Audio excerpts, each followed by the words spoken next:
To Thursday, 6 till 9 a.m. for the Great British Breakfast. We'll be discussing the stories that matter to the UK. With a wealth of experienced guests, Expert analysis. we follow our own agenda. And you too could have the chance to have your say on the stories of the day with our very own Great British Breakfast Club. So make sure you join us for the Great British Breakfast, Monday to Thursday, 6 till 9 a.m. here on GB News. You're watching GB News live across the UK and the world on our digital stream. GB News is Britain's news channel. We are the UK's home of discussion and debate from all perspectives. We are here for you. Don't forget to join our YouTube community by clicking on that subscribe button. And if you want the GB News app, you can click and catch up on programmes anytime. We love to hear from you, so email us. gbviews@gbnews.uk. Thanks for being part of the GB News family. My name is Andrew Doyle. Join me every Sunday evening at 7 p.m. for Free Speech Nation. This is a show where we address current affairs and news stories of the week with the help of two wonderful comedian panellists. I brought in comics because I want to give it a lighter edge, and also they work for less. See you there.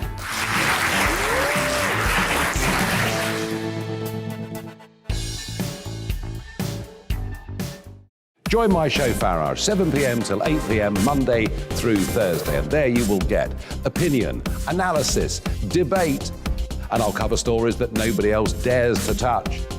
And then for the last 15 minutes, talking pints. We're over a drink. We have a civilised conversation with someone. We very often disagree, but we do it in a grown-up way. Come and join me on Farage.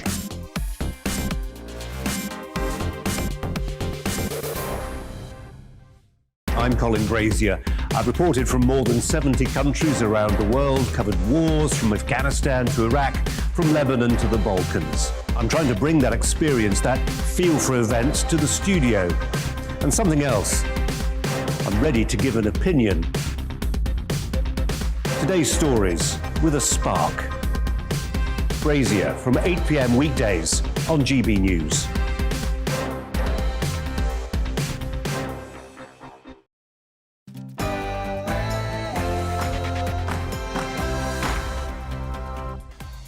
And welcome once again to On the Money, your daily dose of economics, business and consumer news. I'm Liam Halligan. Well, today we're going to break from our usual show and we're going to be going live to the House of Commons to hear Health Secretary Sajid Javid open the debate on new COVID restrictions, a vital Commons debate there. But first, it's the GB News headlines with Rosie Wright.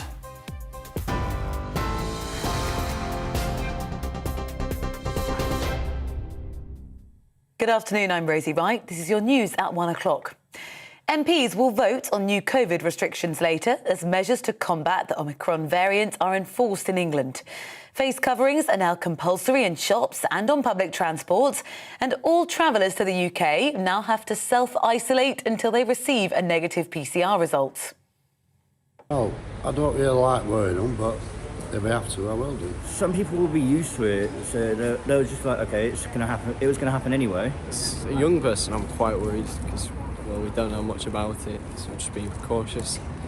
I'm not worried, but I do think there'll be another lockdown. Well, I'd like to see everything go back to normal. That's the whole point of having your jabs, I think. The Prime Minister, who's due to hold a news conference at 4 p.m, has described the measures as proportionate and responsible, but says vaccines are still the best line of defence. Adults up to the age of 39 are now being advised to take a booster jab 3 months after their second vaccine dose, and 12 to 15-year-olds are being told to take a second Pfizer jab 12 weeks after their first. 9 cases of the new variant have now been identified in Scotland, bringing the UK total to at least 14. There is the effect of natural boosting. Again, I think we were well on the way to that, even with Delta, given the high numbers of cases that we're seeing. So, you know, it wasn't going to be too much longer before all of the cases that we were seeing in the UK were down to either reinfections or vaccine breakthroughs. And of course, in both cases, we were seeing that the consequences of such infections were remarkably mild compared to infections in the unvaccinated. Munster rugby team plans there to return home from South Africa have been derailed after a further 9 players have now tested positive for COVID. They'll now relocate to a quarantine hotel in Cape Town, where they'll join the first player who tested positive on Sunday. The remaining 38 team players and staff have all returned negative results, and they continue to isolate in their rooms. In other news now, French police have demolished a makeshift migrant camp near the Channel port of Dunkirk. Armed officers in protective suits pulled down tents and shelters along a disused railway line. Well, the action comes as France opens the door to talks with the UK, saying they're writing a letter to Boris Johnson with proposals to tackle the migrant crisis. Retailers are making a shocking profit on petrol, according to the RAC. The motoring body says fuel is around 12 pence a litre too expensive and estimates 19 pence profit is being made on every litre. That's 3 times more than before the pandemic. Oil prices fell last Friday, and the RAC says retailers will lose credibility if that's not reflected at the pumps this week. Now, footage has emerged showing the moment a British F-35 stealth jet crashed into the Mediterranean. This video, which hasn't been independently verified, shows the F-35 failing to take off and dropping just there from the launch ramp into the sea. The pilot ejects himself from the jet. The Ministry of Defence says it's aware of the video, but it's too soon to comment on the cause. The incident happened on HMS Queen Elizabeth earlier this month. Prince Charles acknowledged the appalling atrocity of slavery in Barbados as the country became a republic. During a ceremony to mark the occasion, the Prince of Wales said this was now a new beginning for the nation. Its first ever president, Dame Sandra Mason, has now replaced the Queen as the head of state. Editor-in-chief of Majesty magazine, Ingrid Seward, says the decision to part ways wasn't unanimous. If people want to break and make themselves free from the crown and have a president, which they have now, they have Sandra Mason, who is very, very popular. But the sad thing, I think, is it wasn't a vote by the people, it was a vote by the government. So the people of Barbados, they love the Queen. And it used to be called Little England. The island is very English in its way. But it wasn't a referendum like we had here. It was a decision by the government. You're right, up to date. I'll bring you the latest headlines across the afternoon. For now, On the Money and Liam.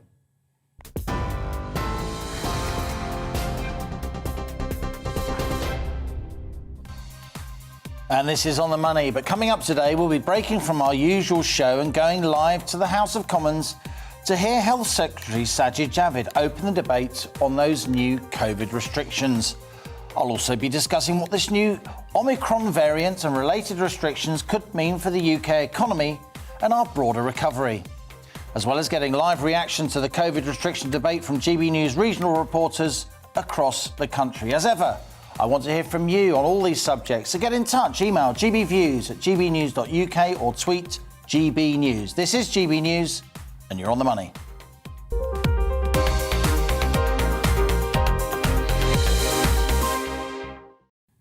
Just while we're waiting for the Health Secretary to stand up at the Commons dispatch box, we're going to cross over live to Greater Manchester, where our North West correspondent Bradley Harris has been speaking to locals and commuters, gathering their thoughts about new mandatory restrictions enforced today to prevent a rise in the case of the new Omicron COVID-19 variant. Bradley, compulsory masks on transport and in shops. What's the mood where you are?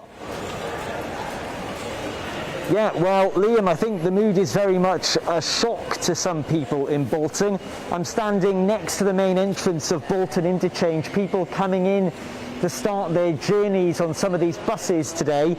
Some people coming in now with no face masks on, but there are colleagues from Transport for Greater Manchester, members of staff, walking around this bus station with boxes of face masks in them, handing them out to people who either aren't aware that this new restriction has come into motion today, or simply are choosing not to wear one. So very much people are surprised by this. People were telling me today that some of the restrictions they found out via social media. Some people found out about mandatory face coverings on public transport from friends and family. So it's interesting how the government has communicated this. It seems that it's been trickled down to some people, and other people have seen it from other places, but certainly there's a bit of confusion here in Bolton as to whether you should wear one or not. Of course, very much it is a restriction that you must wear a face covering in public transport settings. So that includes places like this, Bolton interchange bus stations, on trams, on trains, on buses. It also includes shops, supermarkets. If you're going for your food shop tonight once you finish work and you're popping into a supermarket, expect to see signs saying please wear a face covering again. So it's probably a Christmas present that not many people wanted, but there are people here who are choosing to wear face coverings who say, if I want to go and see my grandparents this Christmas, if I want to go and see my family, then if all it takes is to wear a face covering, then I'm going to do it. I saw the same thing on my journey into work today, Bradley, from the Essex countryside into central London. A lot of people on the train and indeed the tube just weren't wearing masks. I'm not sure the message has got through.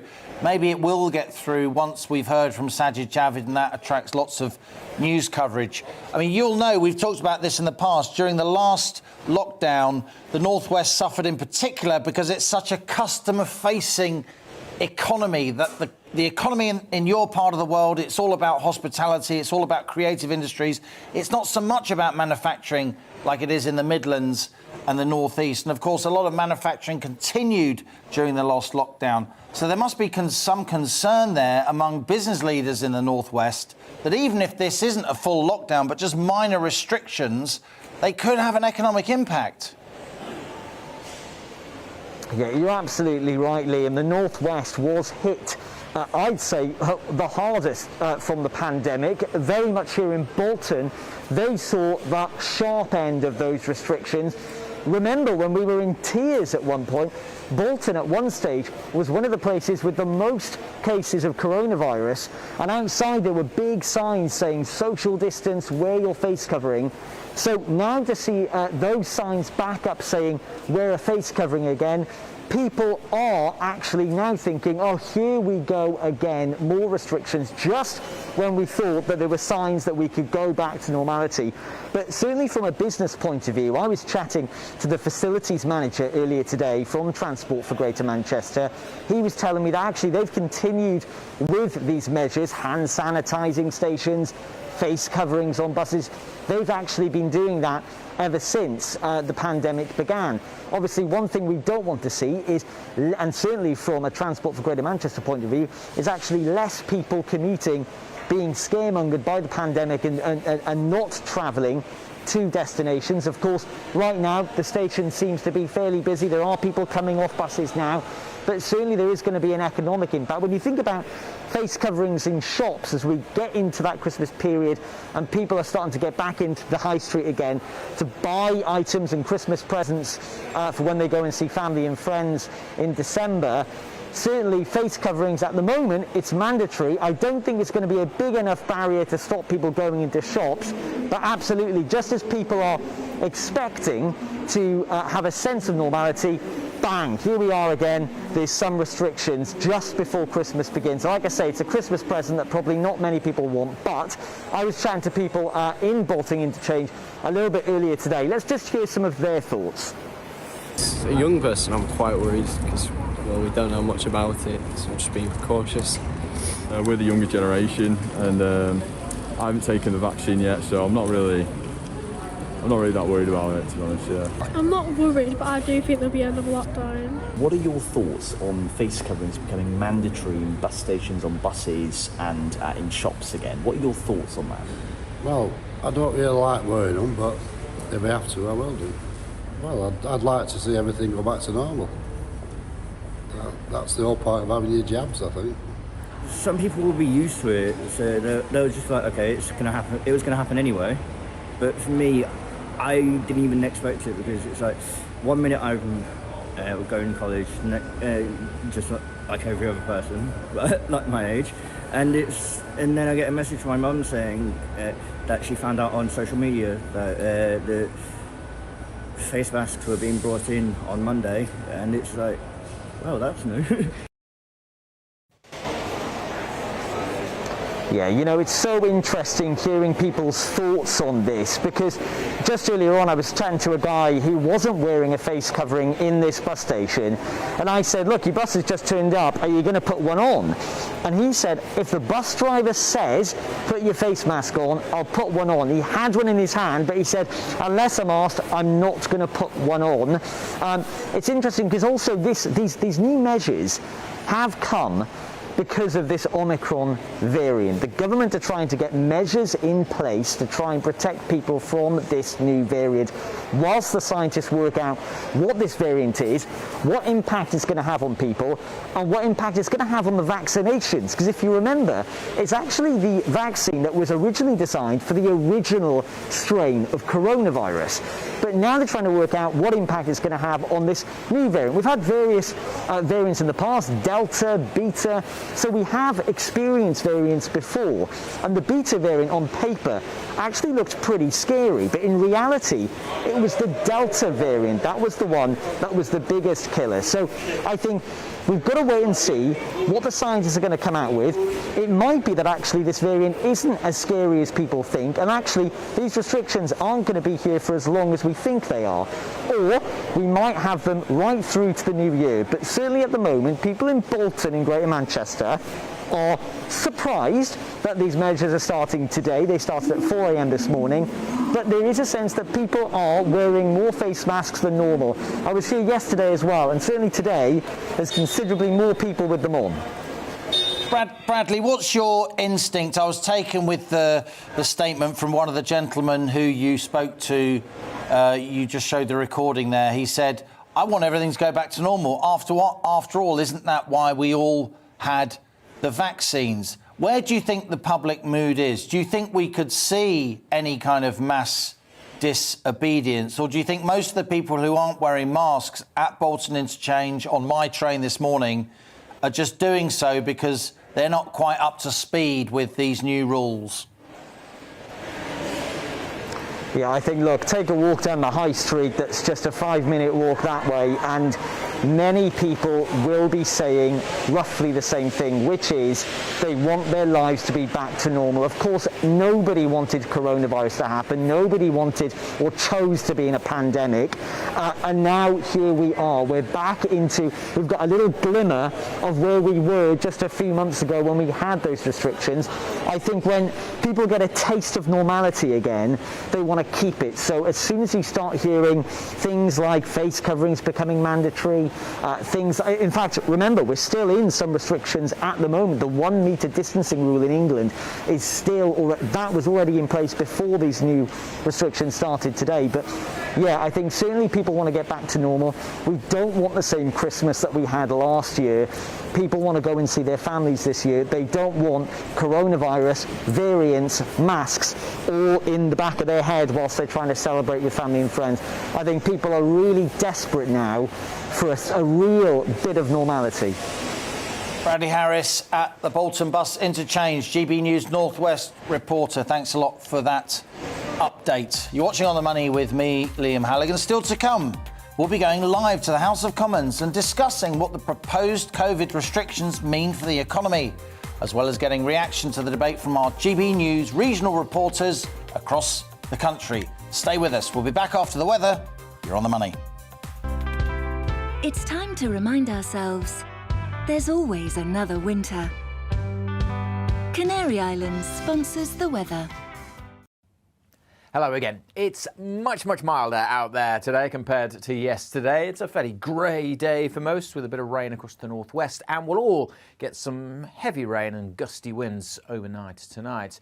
The isobar's fairly close together today. It is fairly breezy, and there's a tangle of weather fronts covering Scotland, and this one in particular later will bring some heavier rain to Northern Ireland and western Scotland. The rain fairly light and patchy through much of the afternoon, but also affecting northwest England, drizzly at times across eastern England. Apart from the odd spot of drizzle over the hills, much of the south dry, but it is predominantly cloudy. A bit of brightness poking through at times.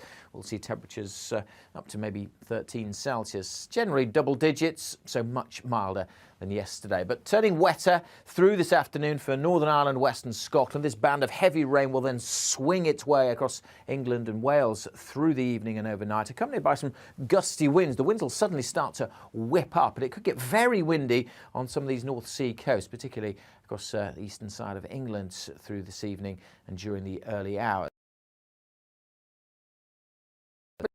Temperatures mostly holding up in mid-single figures tonight. A brighter day for many tomorrow, but there will be showers, lots of showers coming in across Wales, Northern Ireland, and down the eastern side. Could be quite a wet and still very windy day here.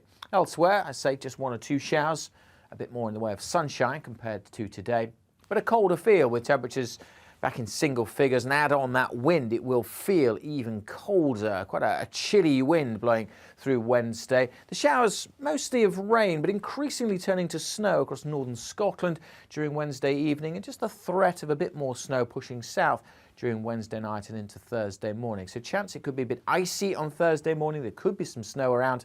Overall Thursday, though, looking like a dry and a bright day for many with plenty of wintry sunshine. Bye for now. Canary Islands sponsors the weather. Join me, Alex Phillips, for the afternoon agenda on GB News, Monday to Thursday from 4 p.m. till 6 p.m. We don't lecture to you or try to tell you what to think. We do a deep delve into a topic with views from across the range of debate, therefore leaving you, the viewer, to make up your own mind.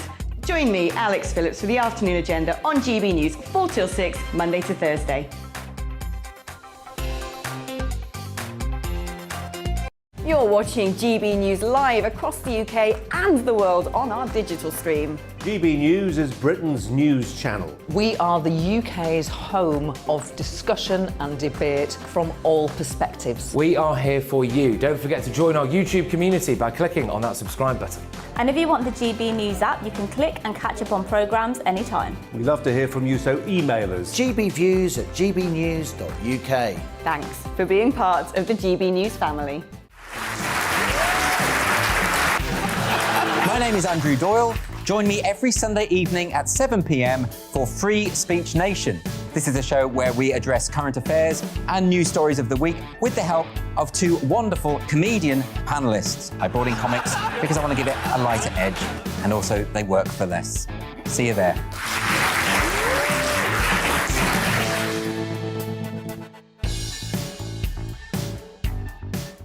Join my show Farage, 7 p.m. till 8 p.m. Monday through Thursday, and there you will get opinion, analysis, debate, and I'll cover stories that nobody else dares to touch. And then for the last 15 minutes, talking pints. We're over a drink. We have a civilised conversation with someone. We very often disagree, but we do it in a grown-up way. Come and join me on Farage.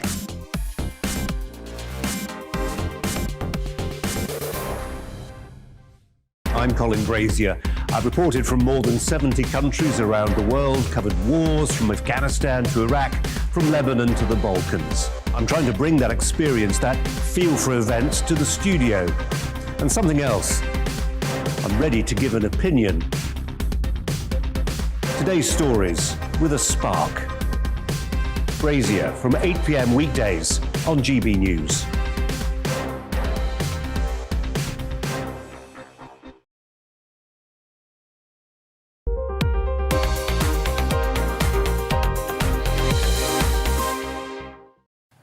Welcome back. You're on the money. As I said earlier, we're breaking with our usual format today because the government is announcing more restrictions related to the new variant of COVID-19. Let us go live now to the House of Commons, where the government's vaccines minister is at the dispatch box.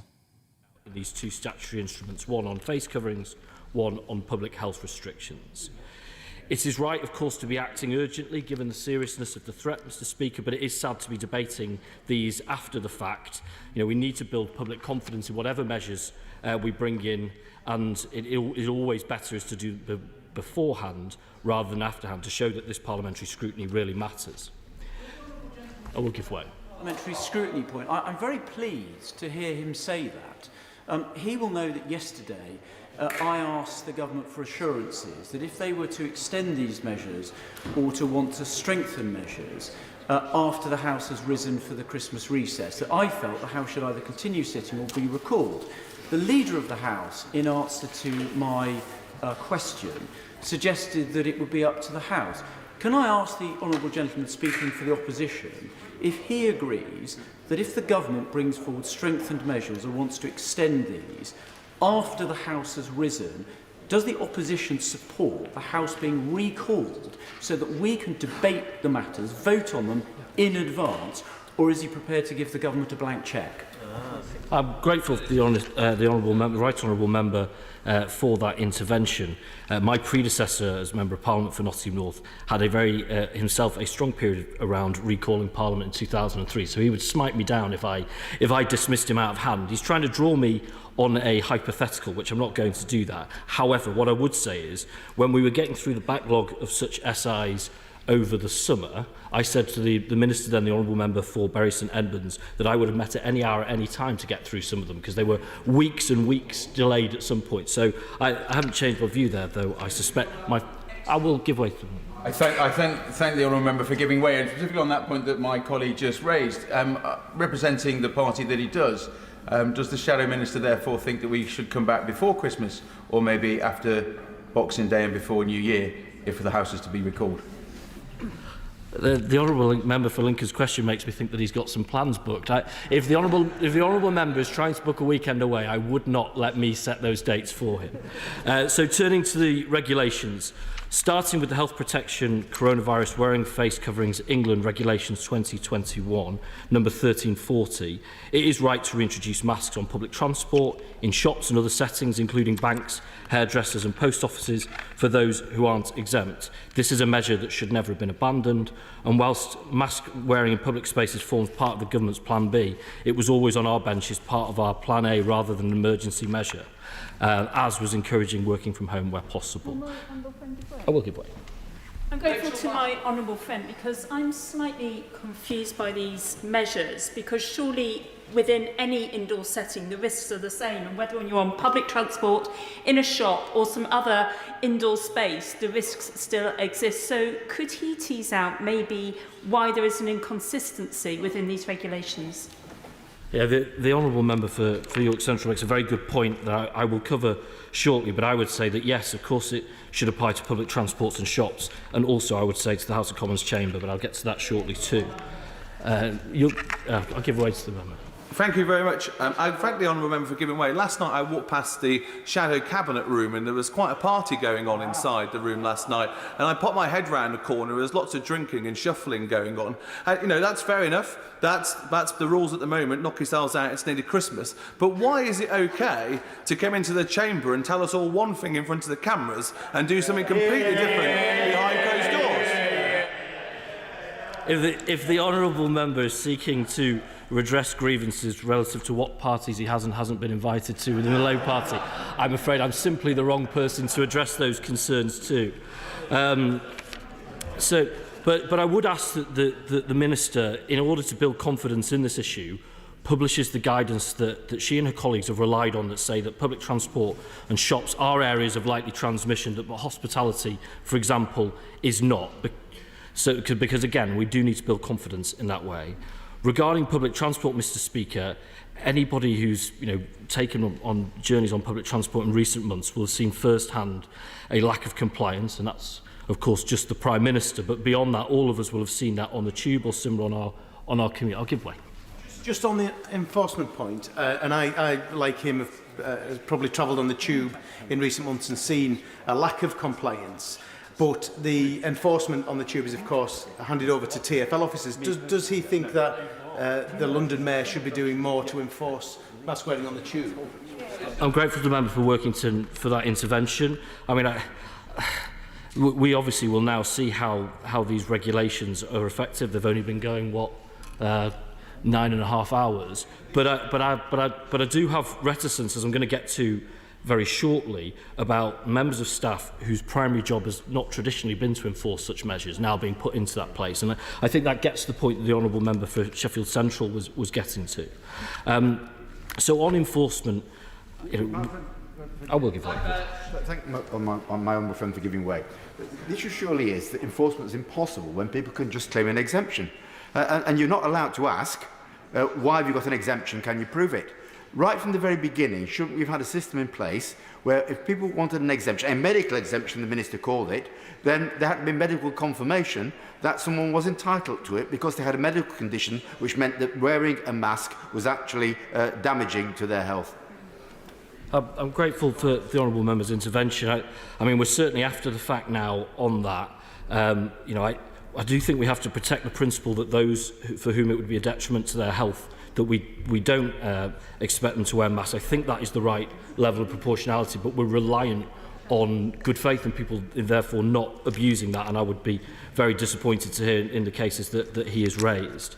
But I particularly want to raise with ministers the point around shop workers. Our hard-working shop workers have given so much to us over the last 20 months. They've kept open the vital community assets that have meant that we've all been fed and watered. And in return, they've faced increasing violence and abuse. It should be very clear, and I hope the Minister will make it clear, that they are not being asked to police this. And that instead, she will give perhaps a bit more detail, because colleagues clearly wish to hear it, about how she thinks enforcement will act in practice.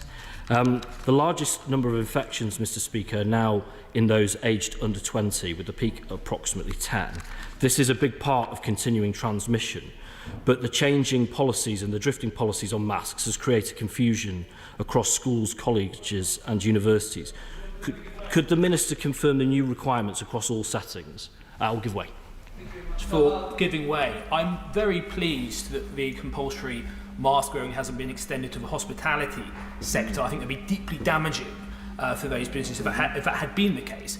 Could the Honourable Member confirm the position of Her Majesty's opposition on this issue? Because I think I heard something yesterday, perhaps something slightly different just now. I'm grateful to the Honourable Member for Ipswich for that intervention. It's hard given that it's not on the face of these regulations. So what I've asked in a minute or so ago is that the Minister be clear about why that differentiation was made, and then all honourable and right honourable members will be able to make a judgment as to whether that was a wise or not wise decision. I've given way to the member for Lincoln. I'm not ruling out doing it again, but I'm not going to do it immediately. So to move on to ventilation, which links to education settings, Mr Speaker, throughout this pandemic, we on these benches have called for a radical upgrade in the ventilation of public buildings, particularly schools. And we know that that's not something you can just click your fingers and do. It's more expensive and much harder to do and more time-consuming than asking people to wear a mask. But it is a particularly effective intervention. 18 months into this pandemic, could the Secretary of State, could the Minister update the House on how many public buildings now have proper ventilation systems as a result of decisions taken during this pandemic? I'll give way. I'd be grateful for... Well, we'll be going back to the Commons later on, but just for now, I'm joined by a friend of the show and regular On the Money panellist, Victoria Scholar. She's Head of Investment at Interactive Investor. Victoria, you're actually working from home yourself at the moment due to the new variant. It's very nice to see you. We're seeing a bit of a reaction on financial markets to these new restrictions. We see oil prices down, we see share prices down. What's the mood? Yeah, I think that the main reaction is to comments from the Moderna CEO, who basically was saying that he wasn't so certain about the impact of the latest vaccine that they're potentially developing at the moment. They're also looking into potential boosters to try and look at the threat of Omicron. So it's just this sense of uncertainty that's driving markets at the moment. All that we know for sure is that volatility is here to stay for the next few sessions. We had that huge move down on Friday, the biggest in 16 months, a bounce back yesterday. Now we're moving in the reverse direction. Markets essentially hate uncertainty, and that's exactly what we've got. Interesting that you highlight those remarks from Stéphane Bancel, the CEO of Moderna, of course, one of the major vaccine manufacturers and distributors. The message seems to be that the new variant, we don't know how existing vaccines will be able to deal with it or won't be able to deal with it. We all kind of knew that, but to hear that from the CEO of a major vaccine provider seems to have focused minds a little bit. Yeah, it just highlights the fact that there is so much uncertainty about transmission, about the effectiveness of the vaccine, about potential symptoms. And all this, of course, has knock-on implications for businesses and the wider economy. And like you say, it's the oil price that's really laying bare the extent of the pain, which is down by around 4% today. WTI, the US index, breaking below that key 70 threshold. And this is in anticipation that potentially the rebound in global growth that we have been enjoying since the lows of the pandemic last year could be starting to slow. And that, of course, could bring down the price of oil and equity markets as well. It'll be interesting to see, Victoria, won't it, if, as oil prices come down, we start to see petrol and diesel prices come down on the forecourt. Don't hold your breath. A thought that struck me over recent days, as we've seen financial markets wobble, is that, weirdly, the fact that there's more uncertainty, which you've alluded to, it may make it less likely that the Bank of England raises interest rates. It may make it more likely that the Bank of England keeps going with that quantitative easing, all that stimulus from the Bank of England. Yeah, and that's the sort of second derivative of this market dynamic that sometimes leads to the idea that bad news is good news, in the sense that the Bank of England or the Federal Reserve in the US will be less likely to tighten policy in the face of these demand side headwinds. In my opinion, I think that this just shows that the Bank of England should have moved last month when inflation was running hot and still is, and when we had the sense that economic growth was on track. Because what's slightly alarming is the prospect that we could be heading into a more dangerous economic scenario without any monetary stimulus in the tank to give. Interest rates are already at rock bottom. There's nowhere to go. We know that at the start of the pandemic, central banks around the world enacted huge stimulus, quantitative easing programs, and that was combined with fiscal stimulus from governments as well that helped to support the economy at a time when it was on its knees. Now it feels as though there is less buffer and less support potentially for the economy if we face another downturn. Interesting as ever, Victoria. We look forward to hearing you on the show in future days as these market jitters develop. Victoria Scholar there of Interactive Investor. You're watching On the Money with me, Liam Halligan. Lots more to come, but first, here's the GB News headlines once again with Rosie Wright.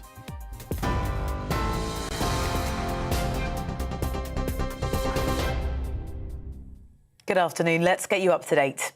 MPs will vote on new COVID restrictions later this afternoon as measures to combat the Omicron variant are enforced in England.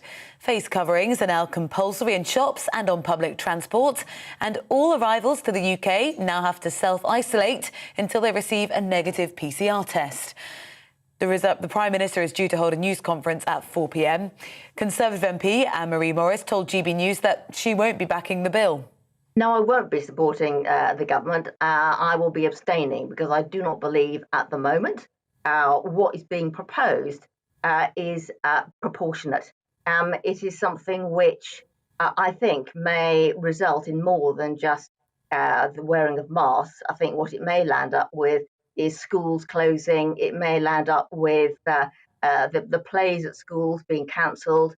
It may land up with if you like, the unintentional cancellation of Christmas. Retailers are making a, quote, shocking profit on petrol, according to the RAC. The motoring body says fuel is around 12 pence a litre too expensive and it estimates 19 pence profit is being made on every litre. That's 3 times more than before the pandemic. French police have demolished a makeshift migrant camp near the Channel port of Dunkirk. The action comes as France opens the door to talks with the UK, saying it's writing a letter to Boris Johnson with proposals to tackle the migrant crisis. Prince Charles has acknowledged the appalling atrocity of slavery in Barbados during a ceremony marking the country's transition to a republic. The nation's first ever president, Dame Sandra Mason, has now replaced the Queen as head of state. You're up to date. I'll have more for you across the afternoon.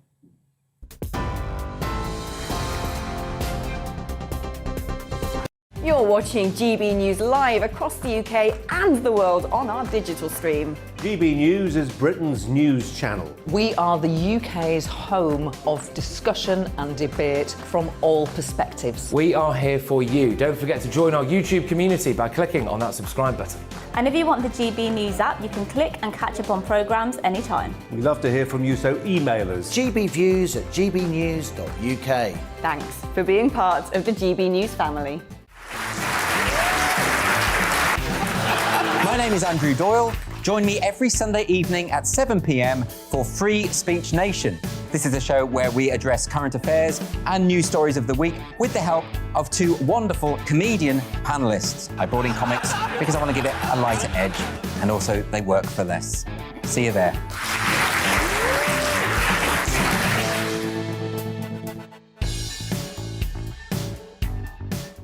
Join my show Farage, 7 p.m. till 8 p.m. Monday through Thursday, and there you will get opinion, analysis, debate, and I'll cover stories that nobody else dares to touch. And then for the last 15 minutes, talking pints. We're over a drink. We have a civilised conversation with someone. We very often disagree, but we do it in a grown-up way. Come and join me on Farage.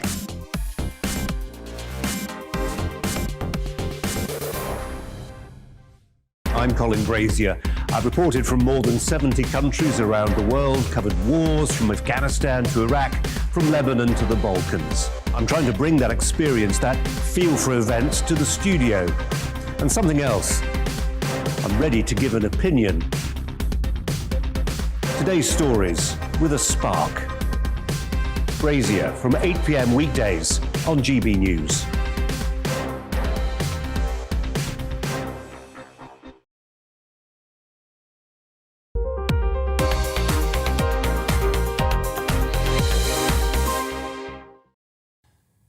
Welcome back, you're on the money. It's now time for On the Money's Start Up Britain strand, where we showcase some of the most successful and unique startups in this country right now to ask just how they did it.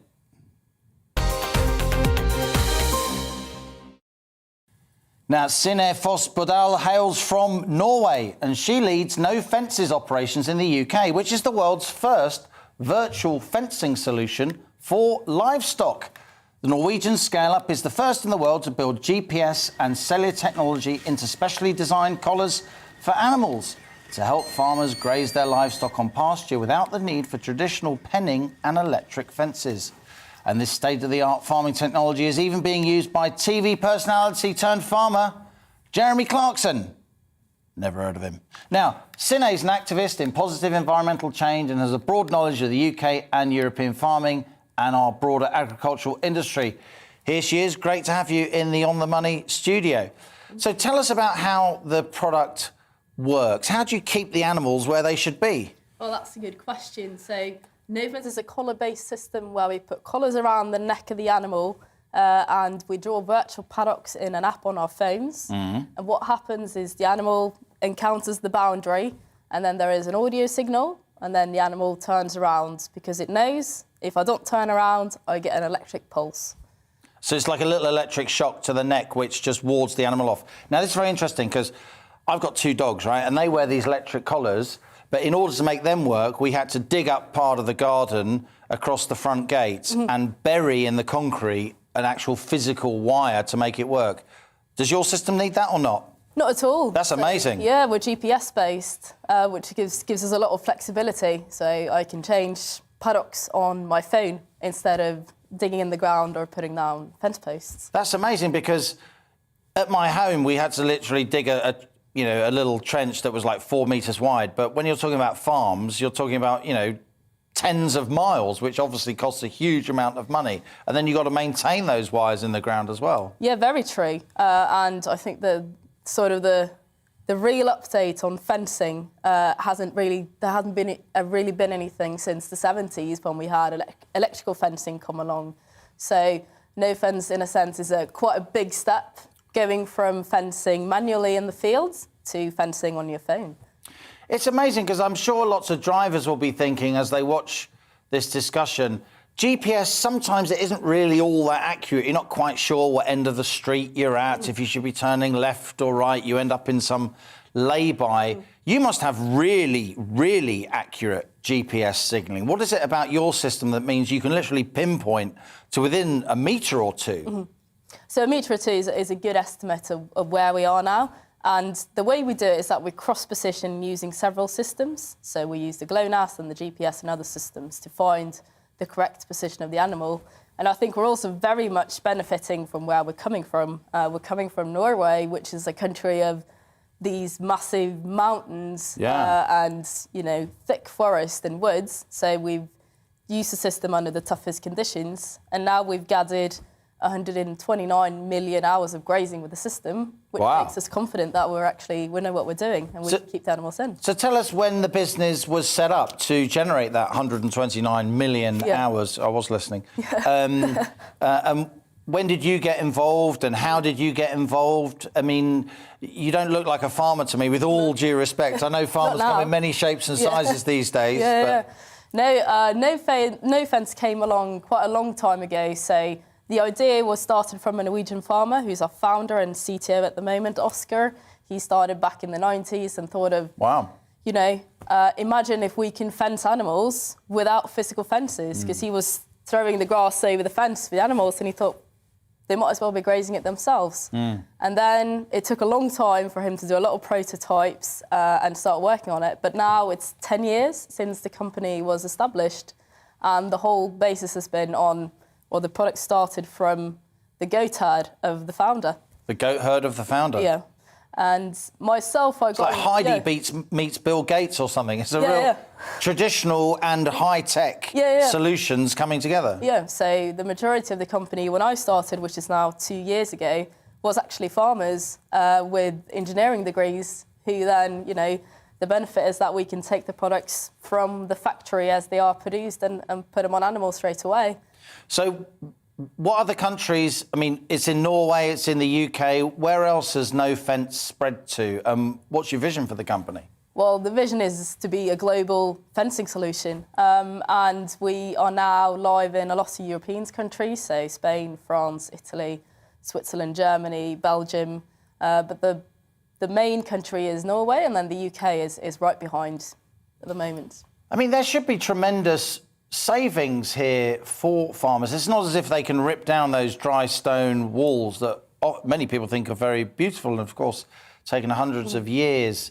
But we don't really want them falling into disrepair, do we?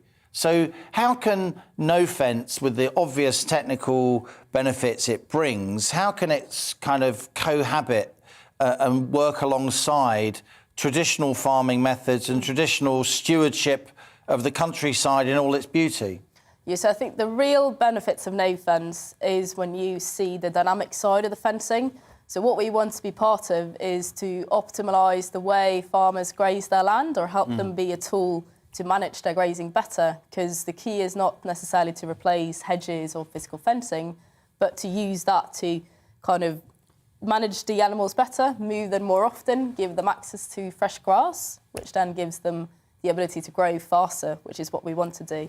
And then we see, especially on the countryside in the UK, where there's a lot of common land, there is land that we don't want fences on, because we want livestock to roam freely, and we want wildlife as well to roam as they're supposed to, because physical fences interfere with that. So when we look at national parks and you know, wildlife trusts have been using the system extensively for that type of grazing. All right, I've got two specific questions, channeling my inner farmer here and my inner Clarkson. Can your system pinpoint the location of each individual animal wearing the collar? Because we so often hear that shepherds have lost their sheep and farmers have lost beef cattle because they've roamed. And also, can you move the fence at will in order to broaden or constrict the grazing land available for your livestock? Yeah, so to answer the latter part of the question first, so that's the whole point. What we're trying to do is we can dynamically change the fences. You know, I can be in Spain and I can change fences at home in Norway. Wow. And we are, the system gives the farmer the tool to see where the animals are at all times. Okay. So it's 24-hour monitoring, and we give notification if an animal has not been moving for more than 24 hours. So that, and then we give data on the activity of the animal, so we can say, all right, it's actually performing poorer than the rest of the herd, you should check on this animal. But the individual farmer can look on a screen or a phone or an iPad, other brands are available, and locate each individual sheep or lamb. And how are the collars powered? Do you have to replace the battery? That would be quite a big job, wouldn't it? It would, yeah. Surely it's not just a regular battery like you get in a torch or a kid's toy. It must be a bit longer lasting than that. It is. And then we have solar panels on both sides. So during the summer months, we stay fully charged by the sun, basically. So the sun charges the little cells in the collars around the animal's neck? True. How does that work? Well, it's solar powered technology, so it's the equivalent of what you would put on your roof or anywhere else. Well, you don't strap it to the back of the cow, do you? It's on the actual collar. On the actual collar, yeah. God, that's amazing. Fitted on both sides. And is anyone else around the world doing this? By the sounds of it, it's a great idea. You must be trying to patent it to protect your intellectual property, or is it all about building the brand and the service and the reputation? Yeah, there is a few other companies doing it around the world as well. There is in New Zealand, Australia, and then an American company as well. And we think it's good that more people are working on it because we all benefit from that, or the ground benefit. Well, believe it or not, we know from our research that lots of farmers watch GB News, and it's great to get somebody on talking about what is very much an agricultural product. Sini Foss Budal, as they say in Norway, is it tusen takk, or is that in Sweden? Tack så mycket is in Sweden, right? Yeah, very good. Great to have you in the studio, and thanks a lot for telling us about No Fence. What an interesting company. You heard it here first on GB News, On the Money. Now, the Prime Minister is due to hold a news conference on the current COVID situation as the UK works to stem the spread of the new Omicron variant. Boris Johnson says vaccines are still, quote, the best line of defence. Speaking during a visit to a GP surgery in North London this afternoon, he said he'll be getting his booster jab later this week. And the Prime Minister doesn't currently anticipate the need to change overall guidance on how people live their lives.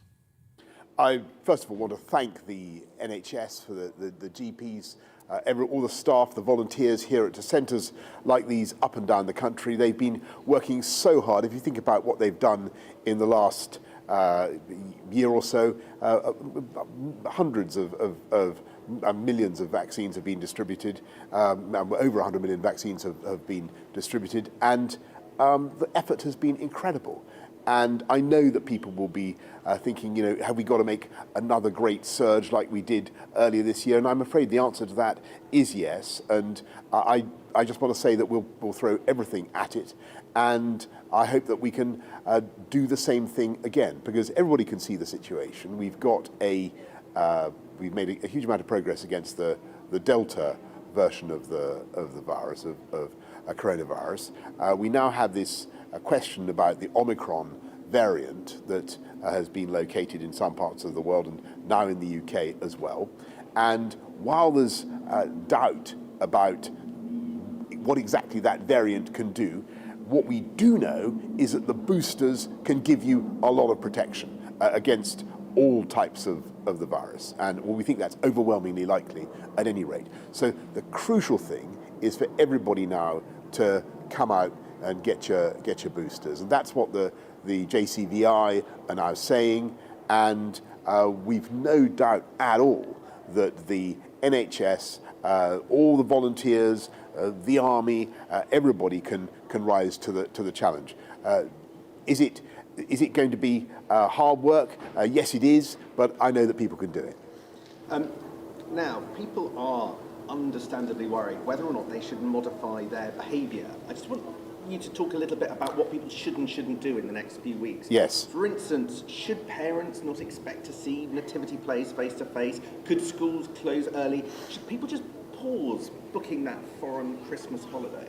Okay, Sam, well, look, just on all that, we're not changing the guidance on how you should basically be living your life, except in a couple of ways, and that's to do with putting a mask on in some contexts, such as retail and public transport, to stop transmission, and also making sure that we check people when they arrive into the country. Because what we're trying to deal with here is the potential threat from Omicron, and what we need to do is delay the seeding of Omicron in this country. That's why tough checks at the borders are so important.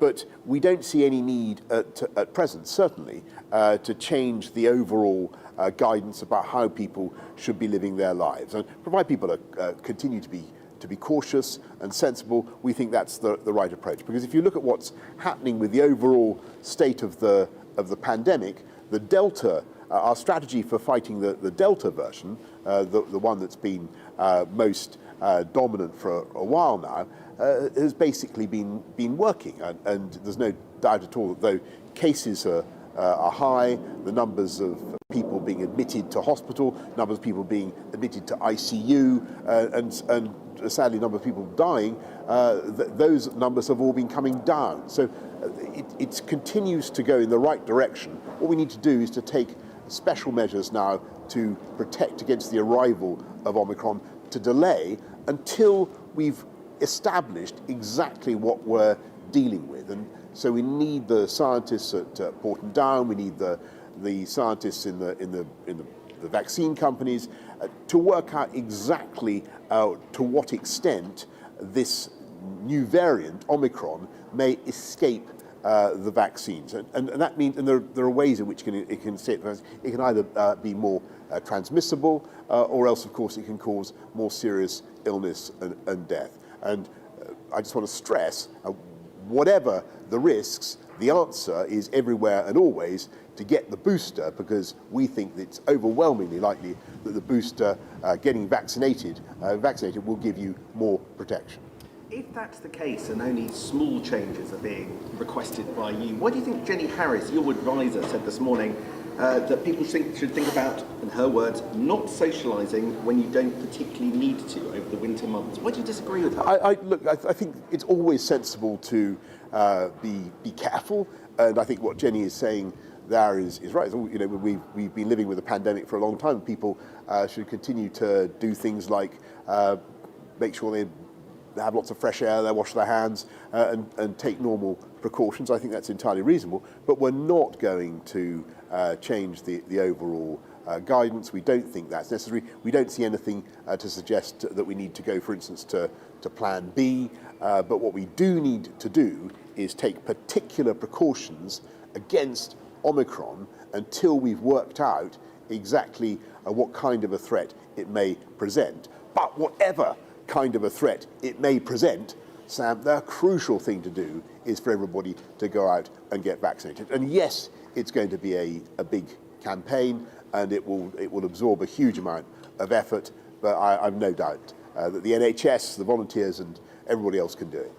The boss of Moderna said today that his vaccine would be much less effective because of the new variant, and it would be months before we get a new one.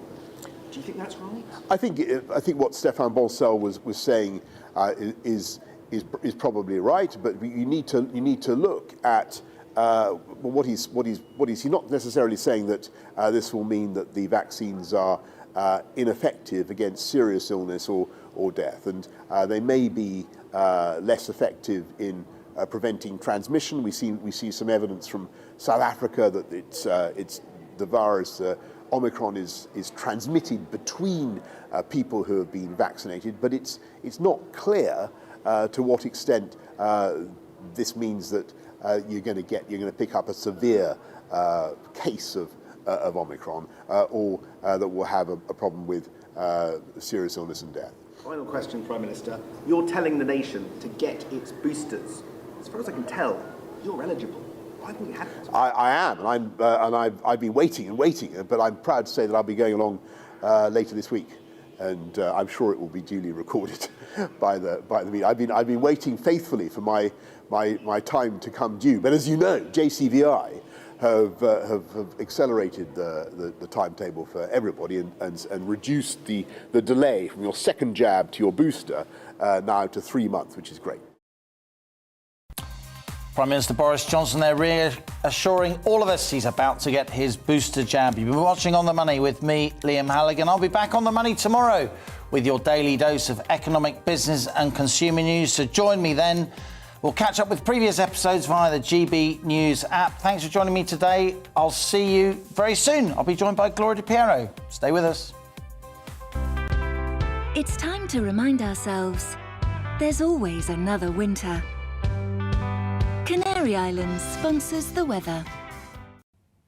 Hello again. It's much milder out there today compared to yesterday. It's a fairly grey day for most, with a bit of rain across the northwest, and we'll all get some heavy rain and gusty winds overnight tonight. The isobar's fairly close together today. It is fairly breezy, and there's a tangle of weather fronts covering Scotland, and this one in particular later will bring some heavier rain to Northern Ireland and western Scotland. The rain fairly light and patchy through much of the afternoon, but also affecting northwest England, drizzly at times across eastern England. Apart from the odd spot of drizzle over the hills, much of the south dry, but it is predominantly cloudy. A bit of brightness poking through at times.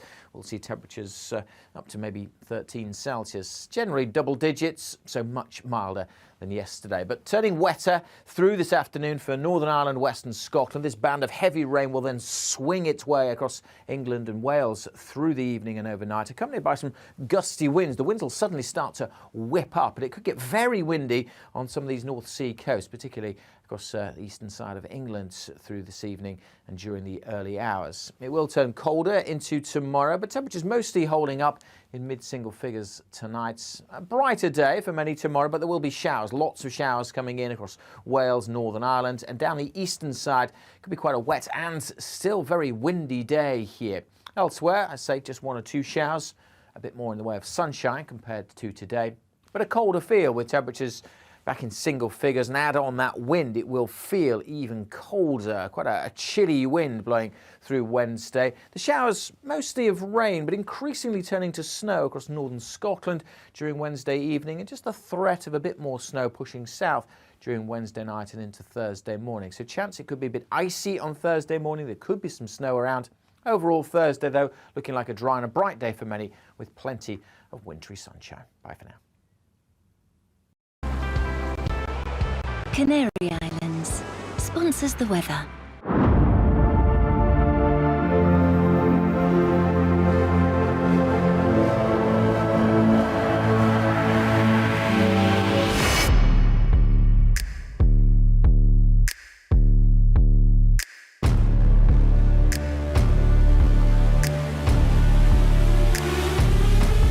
I think you'll be happy in the future too.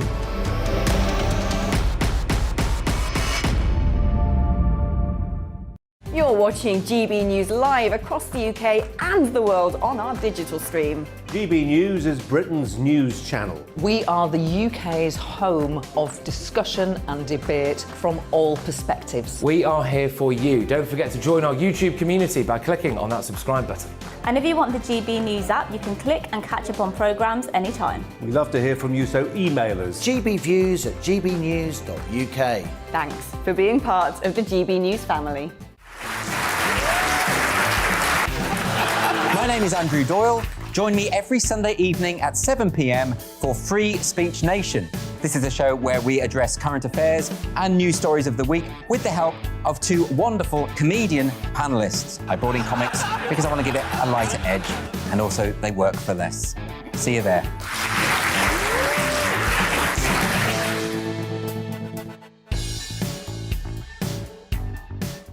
Join my show Farage, 7 p.m. till 8 p.m. Monday through Thursday, and there you will get opinion, analysis, debate, and I'll cover stories that nobody else dares to touch. And then for the last 15 minutes, talking pints. We're over a drink. We have a civilized conversation with someone. We very often disagree, but we do it in a grown-up way. Come and join me on Farage.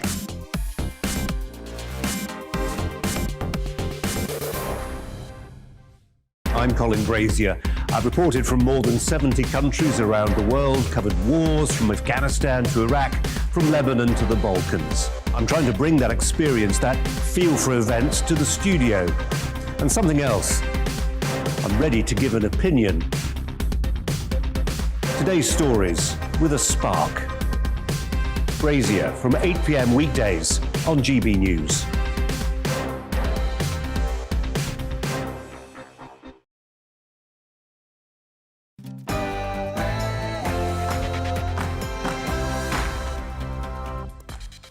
Good afternoon. It's time to debate the big issues of the day with me, Gloria DePiero, Liam Halligan, and a whole host of experts. Today, as new COVID restrictions are introduced, we're asking, should we be limiting our Christmas parties?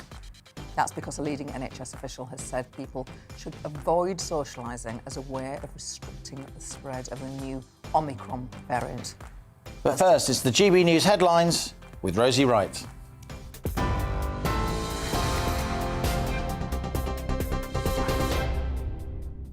Good afternoon, I'm Rosie Wright. Let's get you up to date at 2 o'clock. The Prime Minister says the government is not changing its guidance on how people live their lives, and it's down to individuals to decide whether they go ahead with Christmas parties. His comments follow the reintroduction of COVID restrictions after 14 cases of the Omicron variant were discovered in the UK. Face coverings are now compulsory in shops and on public transport across England. All travellers arriving in the UK also now have to self-isolate until they receive a negative PCR result. Not going to change the overall guidance. We don't think that's necessary. We don't see anything to suggest that we need to go, for instance, to Plan B. But what we do need to do is take particular precautions against Omicron until we've worked out exactly what kind of a threat it may present. But whatever kind of a threat it may present, Sam, the crucial thing to do is for everybody to go out and get vaccinated. MPs will vote on the new COVID restrictions this afternoon. Conservative MP Anne-Marie Morris told GB News that she won't be backing the bill.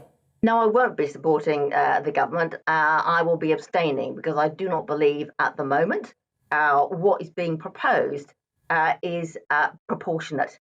It is something which I think may result in more than just the wearing of masks. I think what it may land up with is schools closing. It may land up with the plays at schools being cancelled. It may land up with, if you like, the unintentional cancellation of Christmas. And there's been mixed reaction from the public. Well, I don't really like wearing them, but if I have to, I will do. Some people will be used to it, so they're just like, okay, it's going to happen. It was going to happen anyway. As a young person, I'm quite worried because, well, we don't know much about it, so I'm just being cautious. I'm not worried, but I do think there'll be another lockdown. Well, I'd like to see everything go back to normal. That's the whole point of having your jabs, I think. Meanwhile, Munster Rugby's plans to return home from South Africa have been derailed after a further 9 players tested positive for coronavirus. They'll now relocate to a quarantine hotel in Cape Town, where they'll join the first player who tested positive on Sunday. The remaining 38 players and staff have all returned negative results, and they continue to isolate in their rooms. Now, in other news, French police have demolished a makeshift migrant camp near the Channel port of Dunkirk. Armed officers in protective suits pulled down tents and shelters along a disused railway line. The action comes as France opens the door to talks with the UK, saying they're writing a letter to Boris Johnson with proposals to tackle the migrant crisis. Retailers are making a, quote, shocking profit on petrol, according to the RAC. The motoring body says fuel is around 12 pence a litre too expensive, and it estimates 19 pence profit is being made on every litre, 3 times more than before the pandemic. Oil prices fell last Friday, and the RAC says retailers will lose credibility if that price isn't reflected at the pumps this week. Prince Charles acknowledged the appalling atrocity of slavery in Barbados as the country became a republic. During a ceremony to mark the occasion, the Prince of Wales said this was now a new beginning for the nation. Its first ever president, Dame Sandra Mason, has now replaced the Queen as head of state. Editor-in-chief of Majesty magazine, Ingrid Seward, says the decision to part ways wasn't unanimous. If people want to break and make themselves free from the crown and have a president, which they have now, they have Sandra Mason, who is a very, very popular. But the sad thing, I think, is it wasn't a vote by the people, it was a vote by the government. So the people of Barbados, they love the Queen. And it used to be called Little England. The island is very English in its way. But it wasn't a referendum like we had here. It was a decision by the government. You're right up to date here on GB News. I'll be bringing you the headlines across the afternoon. But now back to Gloria and Liam.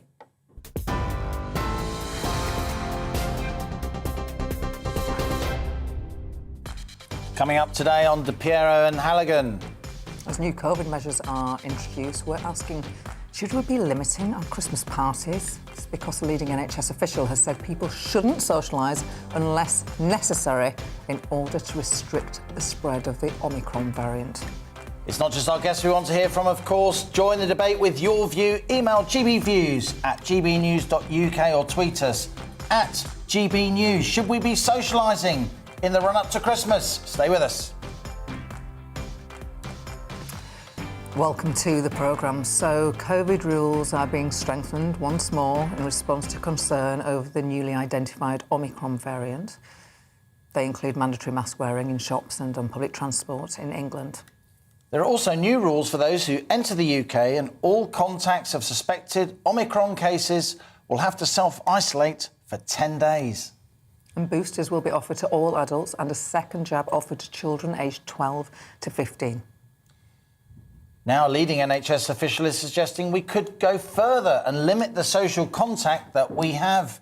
Dr. Jenny Harries, the current head of the NHS Test and Trace system, says less socialising is a way of restricting the spread of the Omicron variant. That's something we'll be discussing in the course of the programme. MPs are currently discussing the new measures, and in the past hour, Health Minister Maggie Throop spoke ahead of a vote on those new restrictions. We're now confronted with an emerging threat, one that is familiar but not yet well known. The measures we are putting in place are proportionate, precautionary and balanced, and are being made in response to this specific threat.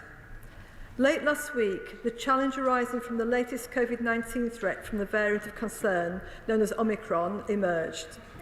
Public health officials in South Africa shared information on the Omicron variant.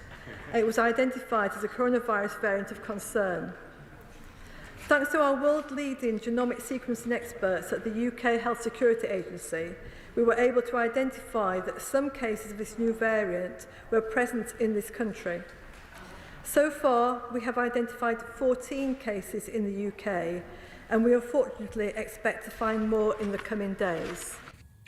Responding for Labour, the Shadow Health Minister Alex Norris gave this take on the government's new COVID measures. The Omicron variant is a sobering reminder that this pandemic is not over, and we need to act with speed to bolster our defences to keep the virus at bay and to keep each other safe throughout the difficult winter ahead. On these benches, we were critical of the government's slow response to the Delta variant, slow to protect our borders, slow to act to reduce transmission in the community. So we welcome swifter action with regard to the Omicron variant, and as my honourable friend, the member for Tooting, said in this place yesterday, we support the measures laid out in these two statutory instruments, one on face coverings, one on public health restrictions. It is right, of course, to be acting urgently, given the seriousness of the threat, Mr Speaker, but it is sad to be debating these after the fact. You know, we need to build public confidence in whatever measures we bring in, and it is always better is to do beforehand rather than afterhand to show that this parliamentary scrutiny really matters. Alex Norris, Labour's Shadow Health Minister, speaking in the Commons earlier. Joining us on the show now is Richard Taylor, a Welsh political commentator and the host of Rich Politics. Thank you for joining us. Good to see you. 83% of Brits support the new requirement for face masks to be worn in shops and on public transport. You're on the wrong side of this, aren't you? Well, many would say that. Of course, it depends which polls you're looking at. If you're looking at the YouGov polls, they're quite questionable, if you ask me. I think, look, it's a case of COVID, deja vu COVID again, isn't it? We seem to be returning to some of the restrictions we saw earlier on in England. We still have mask mandates here in Wales. Of course, we've not stopped having them. And it hasn't really had the desired impact of bringing case numbers down. And across Europe as well, where mask mandates are compulsory in different parts of Europe, it still doesn't seem to be the answer. So I'm not entirely convinced by this argument. Of course, there are many that would say that, and there are different scientific opinions out there.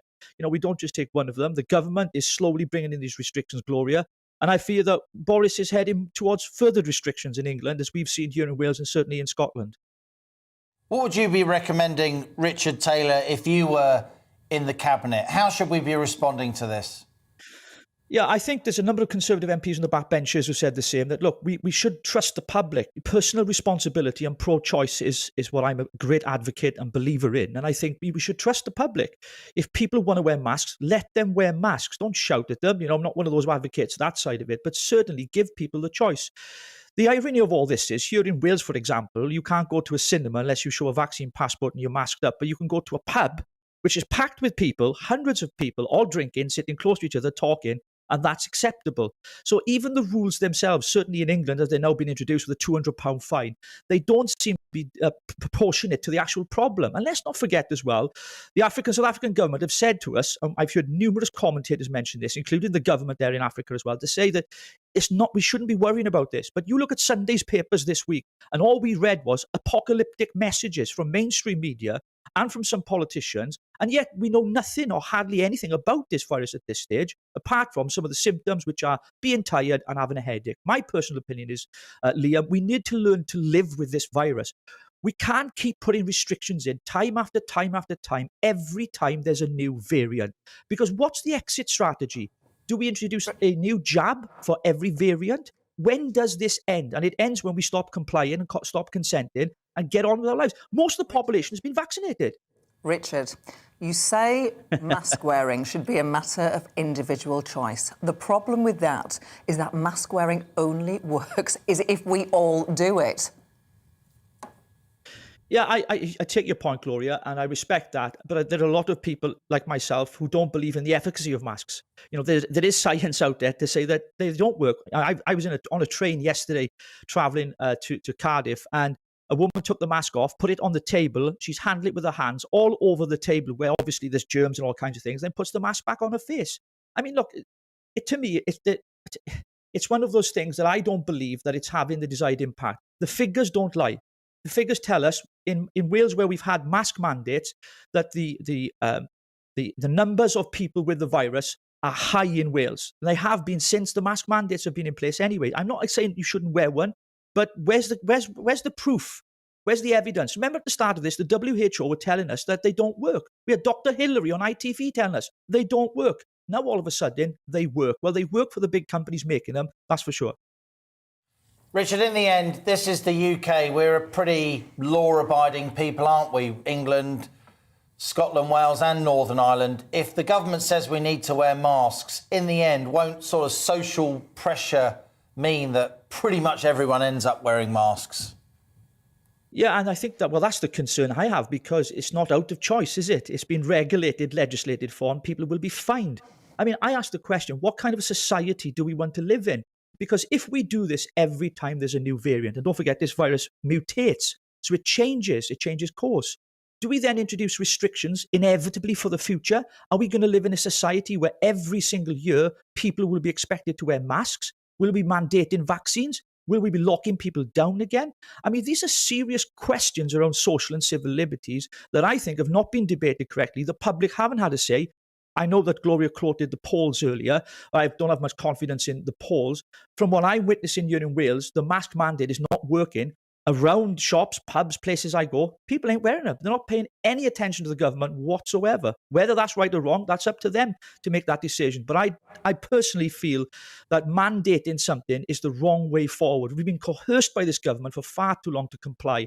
And I think people are getting tired, Gloria and Liam. I think they're getting tired of these restrictions. And it might be the case that people do comply. That's their choice too, and I respect that. But I certainly will not be complying, and I will not give my consent to do so either. Richard Taylor, thanks a lot for joining us, as ever, on GB News. Richard Taylor there, Welsh political commentator. Well, 3 new cases of the Omicron variant have been found in Scotland, bringing the total number of known cases there to 9. Let's get more on this from Davy Donaldson, our Scotland reporter. Davy, hi. Hi. Bring us up to date. Yeah, I mean, yes, obviously we heard the news yesterday that there was 6 cases. We've got another 3 in Scotland now, 2 in Lanarkshire and 1 in Greater Glasgow and Clyde. So that brings the total now to 9 in Scotland, 5 in Lanarkshire and 4 in Greater Glasgow and Clyde area. Obviously, we heard from the First Minister, Nicola Sturgeon, yesterday, who discussed those cases, discussed a number of issues surrounding the cases in terms of how the people are, in terms of what measures have been taken, and the background to that. And we heard yesterday that 3 of the cases at least didn't involve anyone being going in or out of the country, so they certainly originated in the community. Still to hear a bit more about the 3 that have happened overnight, but we'll hear no more about that when the First Minister speaks very, very shortly in the Scottish Parliament behind me. So we will know more then, exactly a bit more detail and structure with regards to those cases, how they've come about, etc, etc. But certainly obviously the Scottish Government came out and said that 12 to 15-year-olds are now going to be able to get their second vaccination, which is a huge boost, and they've opened up, of course, to over 18-year-olds to get that booster. So the vaccination process has been speeded up on the back of the 9 cases we've seen in Scotland so far. Davey, just while we're waiting for the First Minister, Nicola Sturgeon, to stand up and speak, tell us what the situation with masks has been north of the border in recent weeks and the extent to which people have complied with those rules and guidance. Yeah, I mean, I think it's just your last guest there touched on it from Wales, that a lot of people are choosing not to wear the mask. Perhaps they've had enough, perhaps they've got a bit sick of it, and now you do actually notice it going around, just even going around some of the stores, seeing people, certainly more people than before, not wearing the mask for whatever reason. Some people obviously will be genuinely exempt. I'm not so sure that everyone would fall into that category. I certainly feel a sense of people that are starting to get a little bit wary, a little bit tired of wearing the mask, and quite frankly, some of them just don't believe in it. As your last guest felt, he felt that way, and I think some people don't. Obviously, a lot of people do. The majority do, and certainly the majority here are wearing masks, but certainly you can see straight away, just as I say, going around the stores, going around the streets of the cities here in various towns, that there's a reluctance by some people to wear that mask and conform to that. Whether the 9 Omicron cases in Scotland now will change people's opinion remains to be seen. Just a point of clarification, actually, Davey. Do you have to wear a mask in pubs and hospitality and leisure venues in Scotland? Because, of course, in England, it is just public transport and shops. No, right, you do have to. Going into a pub, you have to wear a mask until seated. Once you're seated, you're OK. You can take the mask off, but it's only when you're actually moving about the pub or coming in and out of the premises. So a big difference, that's been obviously here mandatory for some time. So there's no change in Scotland as such. It's just perhaps a change of attitude, as I say, by some people that are getting a little bit tired of having to wear the mask in various locations, as you've suggested.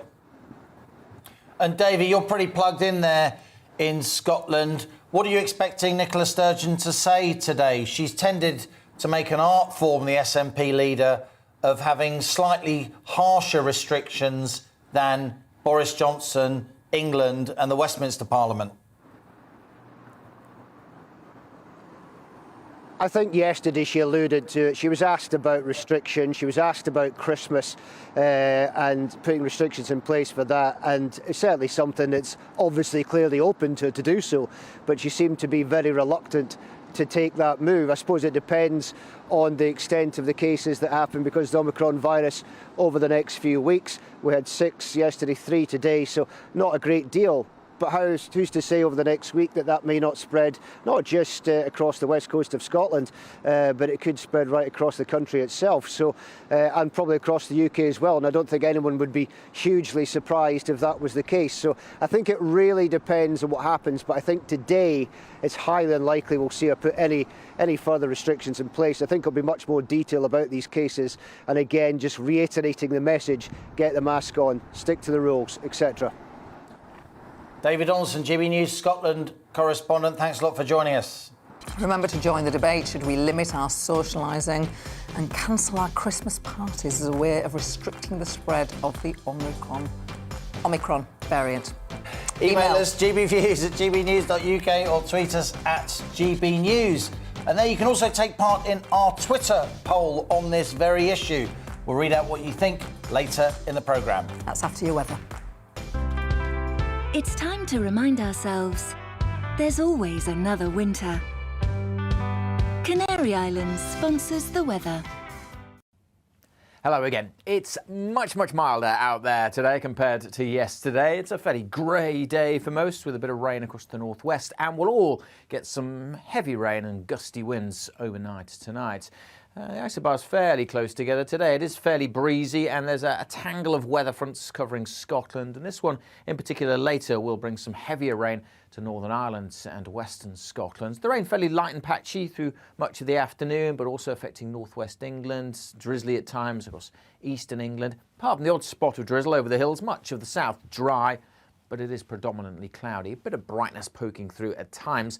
We'll see temperatures up to maybe 13 Celsius. Generally double digits, so much milder than yesterday. But turning wetter through this afternoon for Northern Ireland, western Scotland. This band of heavy rain will then swing its way across England and Wales through the evening and overnight, accompanied by some gusty winds. The winds will suddenly start to whip up, and it could get very windy on some of these North Sea coasts, particularly across the eastern side of England through this evening and during the early hours. It will turn colder into tomorrow, but temperatures mostly holding up in mid-single figures tonight. A brighter day for many tomorrow, but there will be showers, lots of showers coming in across Wales, Northern Ireland, and down the eastern side. Could be quite a wet and still very windy day here. Elsewhere, I say just one or two showers, a bit more in the way of sunshine compared to today, but a colder feel with temperatures back in single figures, and add on that wind, it will feel even colder. Quite a chilly wind blowing through Wednesday. The showers mostly of rain, but increasingly turning to snow across northern Scotland during Wednesday evening, and just a Canary Islands sponsors the weather. Welcome back. We're going to cross right over now to the Scottish Parliament at Holyrood, where Nicola Sturgeon, First Minister, is speaking. Over the past 24 hours, that takes the total number of deaths under the daily definition to 9,572. And once again, I want to convey my condolences to everyone who has lost a loved one. More positively, the progress and the pace of the vaccination programme continues to be very good. 4,346,736 people have had a first dose. 3,949,736 have now had 2 doses, and in total 88% of all those over the age of 18 are double dose vaccinated.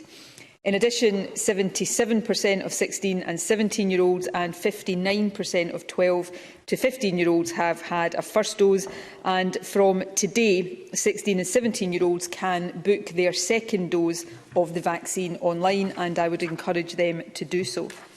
On first, second, third and booster doses, we remain the most vaccinated part of the UK, and that matters because, as we know, vaccines do save lives. According to a study published last week by the World Health Organization, there may be more than 27,000 people in Scotland who are alive today only because of vaccines. So I want to again record my thanks to everyone involved in organising and delivering the programme. In my statement last week, I expressed the view that our overall situation was much stronger than I had dared hope. Case numbers, although still too high, had stabilised, and indeed they had started to decline. Since then, the data has become, if anything, even more encouraging. However, while case numbers here have continued to fall, the world has, of course, received the deeply worrying news of the new Omicron variant. I'll say more shortly about our current understanding of the new variant, but before that I'll give just a bit more detail on the current overall trends in infection levels. In the past week, the average number of new cases being recorded each day has fallen from just under 3,000 to just over 2,500, which is a reduction of 15%.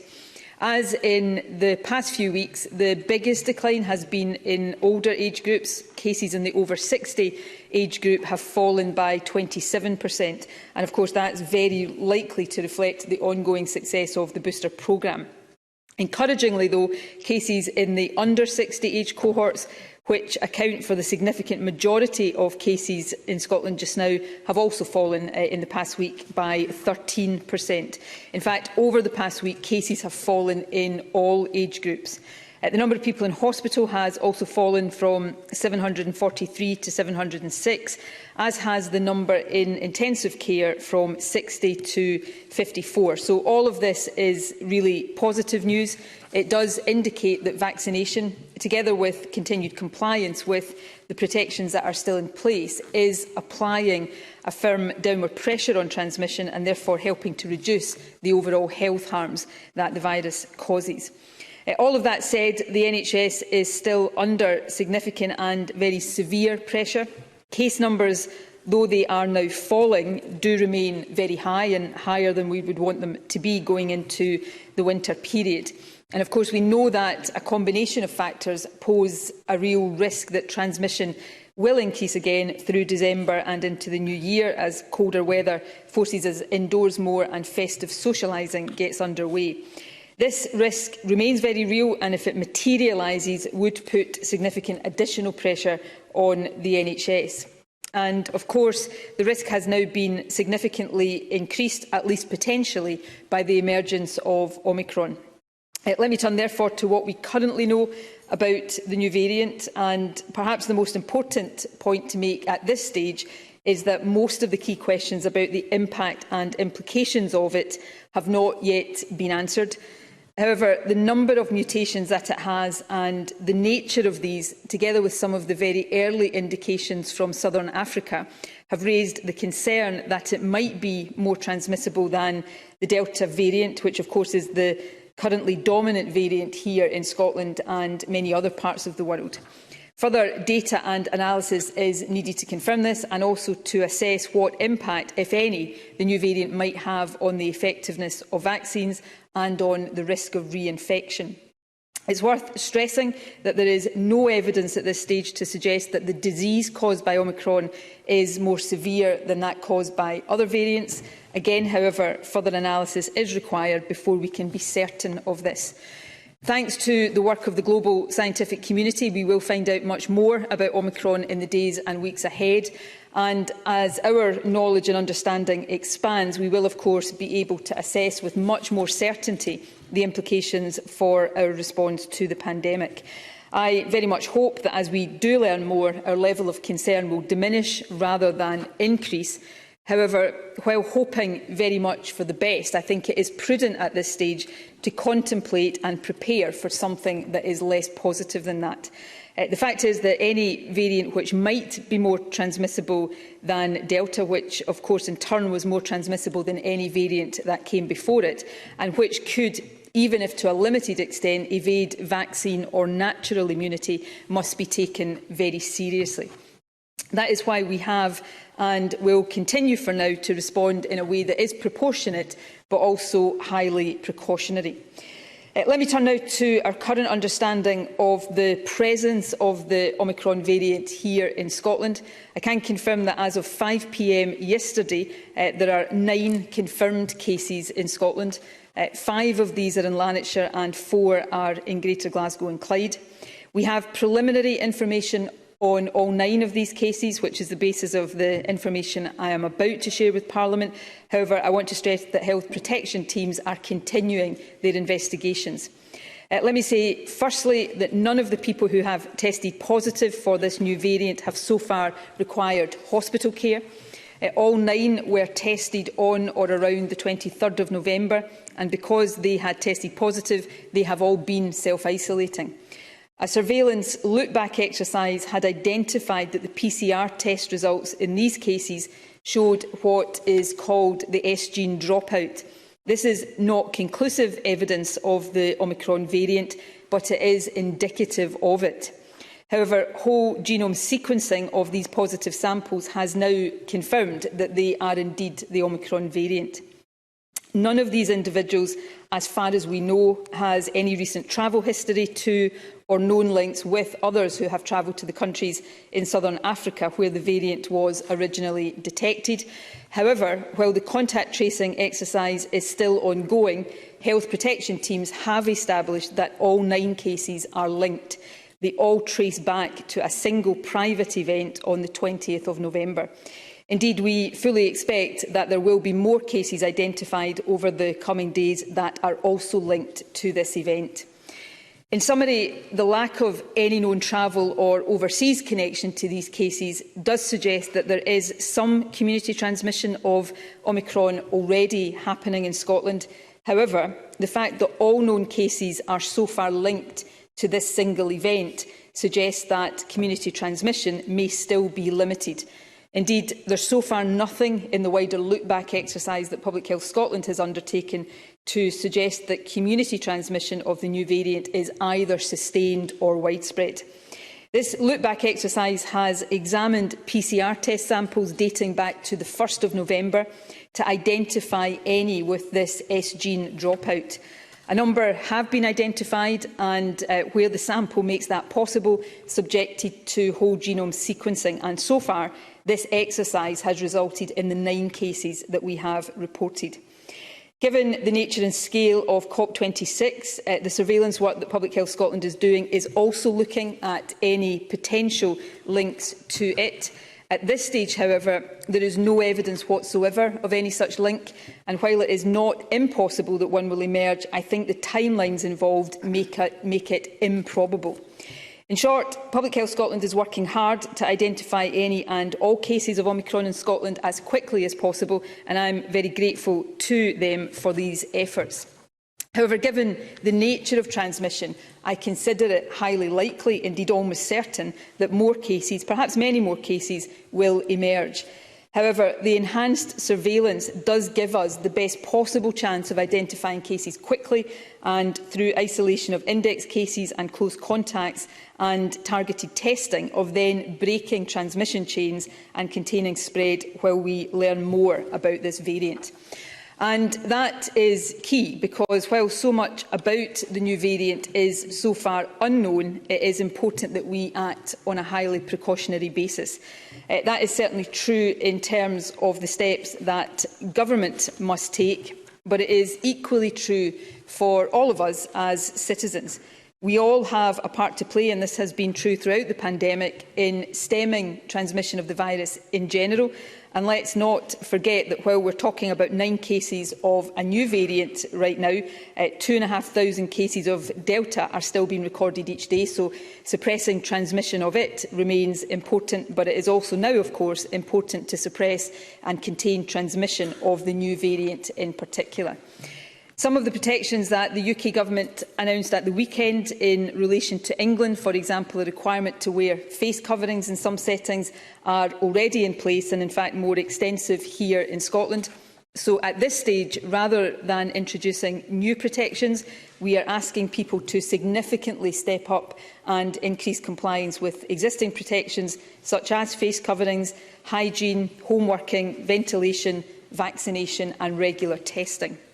This enhanced compliance domestically will complement the UK-wide travel restrictions confirmed over the weekend, which aim to reduce the risk of additional cases of the new variant entering the country. 10 countries from Southern Africa have been added to the travel red list so far. Anyone travelling back to Scotland from any of those 10 countries must enter managed quarantine for 10 days on their arrival. In addition, anyone arriving in Scotland from anywhere outside the common travel area is now required to take a PCR COVID test on or before the 2nd day of their arrival, though we are advising that this should be on the 2nd day, and to self-isolate until they get the result of that test back. The Scottish Government's judgment is that it would be sensible, given the incubation period of the virus and on a precautionary basis, for these travel rules to be tightened further on a 4 nations basis.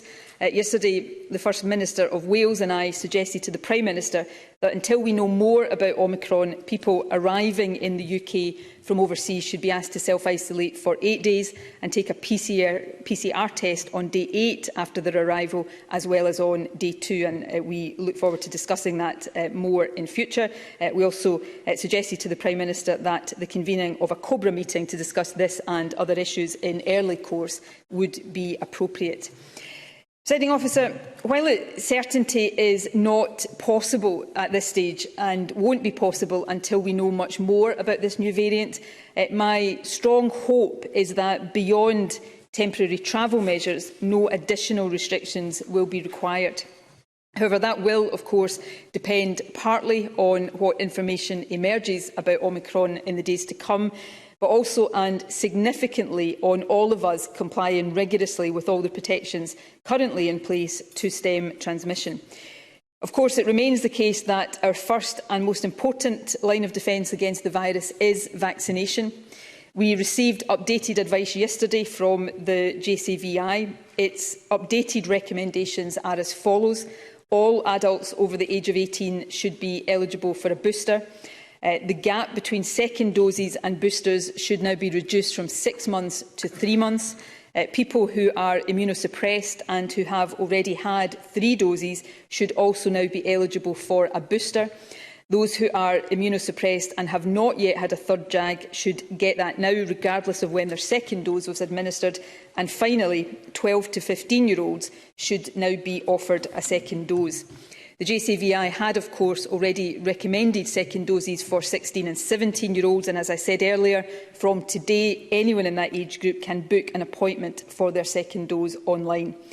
Presiding Officer, the Scottish Government has accepted the JCVI's updated recommendations, and we will now put its advice into operation as soon as possible. Urgent modelling work is being done to inform that operational response, for example, assessing the additional capacity that will be needed in terms of workforce and facilities.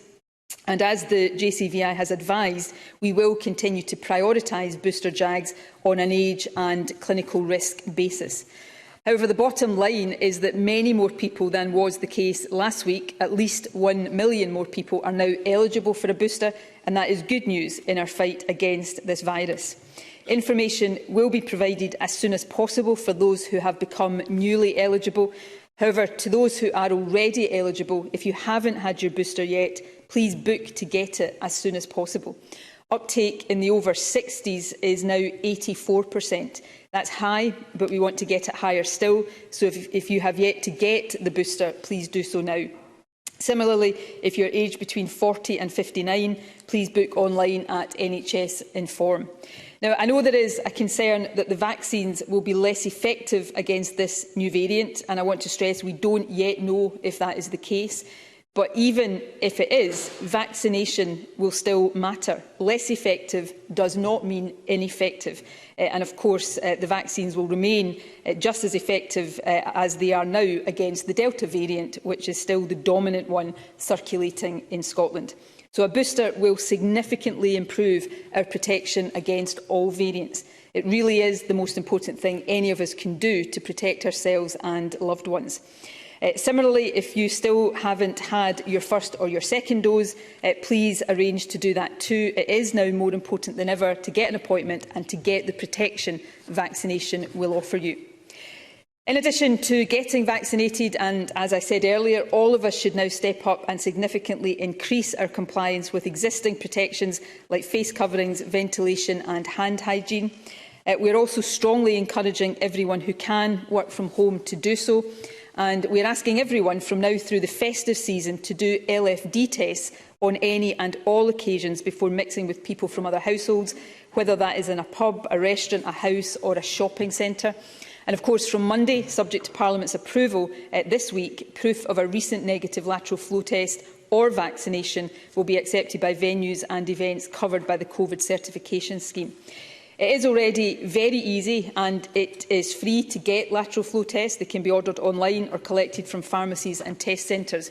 If you're a secondary school pupil or a member of staff at a school or early learning centre, test kits are also available free of charge from schools and early years centres.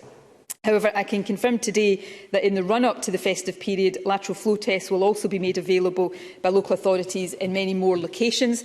These locations will obviously vary in different parts of the country, but they will include shopping centres and supermarkets, garden centres, sports grounds and Christmas markets. We're also working with transport partners to provide access to tests in transport hubs. So while it's already easy to get lateral flow tests, we're taking steps to make it easier still. So please make sure you get a supply. keep it topped up and use that supply. It's also worth mentioning that the newer devices are much easier to use than the older ones. They require nasal swabs only rather than nasal and throat swabs. So if you've previously tried lateral flow tests and given up because you found them too difficult or uncomfortable to use, please do try again now. Remember also to report the result of tests online, and if a test shows up positive, isolate at home until you have had and got the result of a confirmatory PCR test. If we all do this over the next few weeks, it will make a really big difference, because we will all massively reduce the risk of infecting others, particularly if we have the virus but wouldn't otherwise know about it because we don't have symptoms.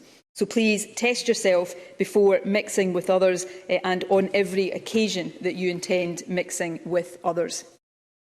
Presiding Officer, to draw my remarks to a close, there's no doubt that the emergence of this new variant is a blow, certainly a potential blow. It is the most concerning, potentially the most concerning development in the pandemic in recent months. But even if our developing knowledge about the variant confirms some of our worries, and let's hope it doesn't, we are still in a much better position than we were this time last year, thanks to vaccines. And we know what we need to do to stem transmission, because we've done it before and we know it works. So it's down to all of us to make sure that we do it. So if in recent weeks we've been sticking a bit less strictly to public health advice, now is the time to follow it rigorously again. Get vaccinated, single most important thing we can do. Secondly, test regularly on any occasion before socialising or mixing with other households. And finally, comply with all existing protections. Please wear face coverings on public transport, in shops, when moving about in hospitality settings. Keep windows open to improve ventilation. Follow all advice on hygiene, wash hands and surfaces, and work from home if you can. The discovery of this new variant really does... First Minister Nicola Sturgeon there addressing the Scottish Parliament, Holyrood. Let's cross over once again to Davy Donaldson, our Scotland reporter. Davy, what did you make of that? Yeah, I think the key part here was the thing about all 9 cases being linked to the single event. I think that's very, very key indeed. And the thought that she also said that you would expect more from that same event. And I suppose one shining light out of that is that it's all been contained at this one event that, obviously I'm not sure what it is, but I believe it's on the 20th of November, she said. So, I mean, that is certainly good news. It's not linked to people travelling abroad or bringing it back or whatever. So that should help contain the spread of the virus that we've seen. So obviously some good news there. The other bit of good news, of course, was the fact that generally COVID figures, COVID cases are down across the country. So certainly some good news with regards to that. However, she did say that more cases are highly likely, and you would expect that to be the case because we're still in the very early stages. We've just had 9 people since yesterday, but you would expect that to rise. She said that as well. Nicola Sturgeon came out and said that. So again, it's just a case of really finding out, how long it's going to be before we see more cases. But you would imagine that would happen. Certainly, existing protections and no new regulations apart from travel restrictions will be news to many people's ears as well, because a lot of people concerned about Christmas. And we heard Nicola Sturgeon there reiterate this very strong message about Christmas. Take lateral flows if you're going to be meeting other people, if you're going to shopping centres, etc., social gatherings. However, the problem with that is that are people going to do that? Are people going to take a lateral flow at every single engagement that they have? And you have to think that perhaps not everyone will. But certainly good news in terms of the Omicron cases, that it is sort of linked to this one event, and that should, in theory, be more capable and manageable. David Donaldson there, GB News Scotland reporter, with that key question for Scotland and the rest of the UK. Will people comply with these new regulations? Thanks for joining us, David. Right after this break, it's all about your opinion. Join the debate next on De Piero and Halligan. You're watching GB News live across the UK and the world on our digital stream. GB News is Britain's news channel. We are the UK's home of discussion and debate from all perspectives. We are here for you. Don't forget to join our YouTube community by clicking on that subscribe button. And if you want the GB News app, you can click and catch up on programmes anytime. We love to hear from you, so email us. gbviews@gbnews.uk. Thanks for being part of the GB News family. My name is Andrew Doyle. Join me every Sunday evening at 7 p.m. for Free Speech Nation. This is a show where we address current affairs and news stories of the week with the help of two wonderful comedian panellists. I brought in comics because I want to give it a lighter edge, and also they work for less. See you there.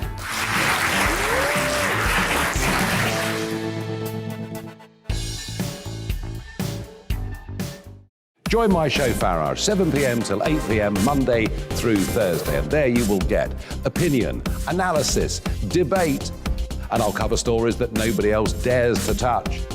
And then for the last 15 minutes, talking pints. We're over a drink. We have a civilised conversation with someone.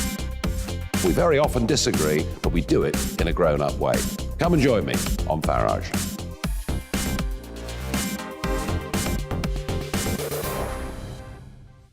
I'm Colin Brazier. I've reported from more than 70 countries around the world, covered wars from Afghanistan to Iraq, from Lebanon to the Balkans. I'm trying to bring that experience, that feel for events, to the studio. And something else. I'm ready to give an opinion. Today's stories with a spark. Brazier from 8 p.m. weekdays on GB News.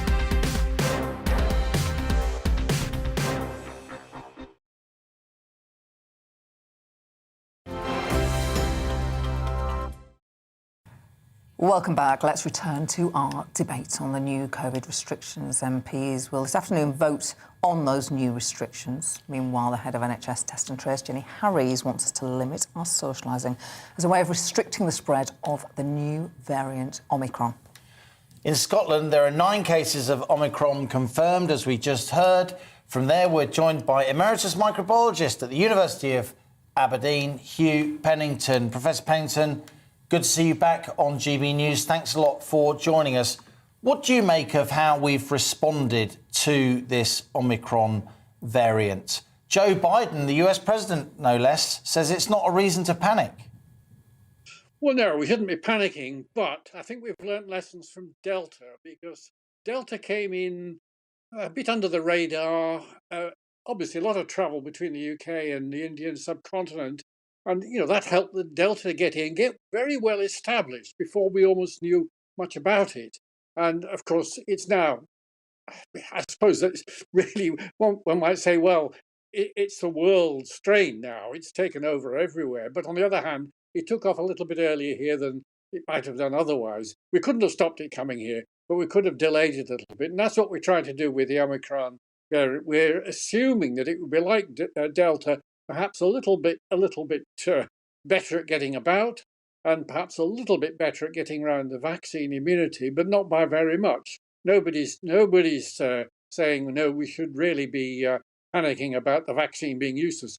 Not the case at all. The vaccine is going to give protection against serious illness and death, which is one of the main points of having a vaccination in the first place. But on the other hand, we don't know yet. It took about 3 weeks to get the Delta sort of wrapped up in terms of finding out just how good it was at being getting from person to person, and its response to previous immunity and all that. It'll take that length of time with Omicron. So we're taking, as Nicola Sturgeon said, we're taking a precautionary approach, trying to limit the number of cases that have come in terms of passing the virus on to somebody else. And it was good news that it's a single event that has led to this 9 cases in Scotland.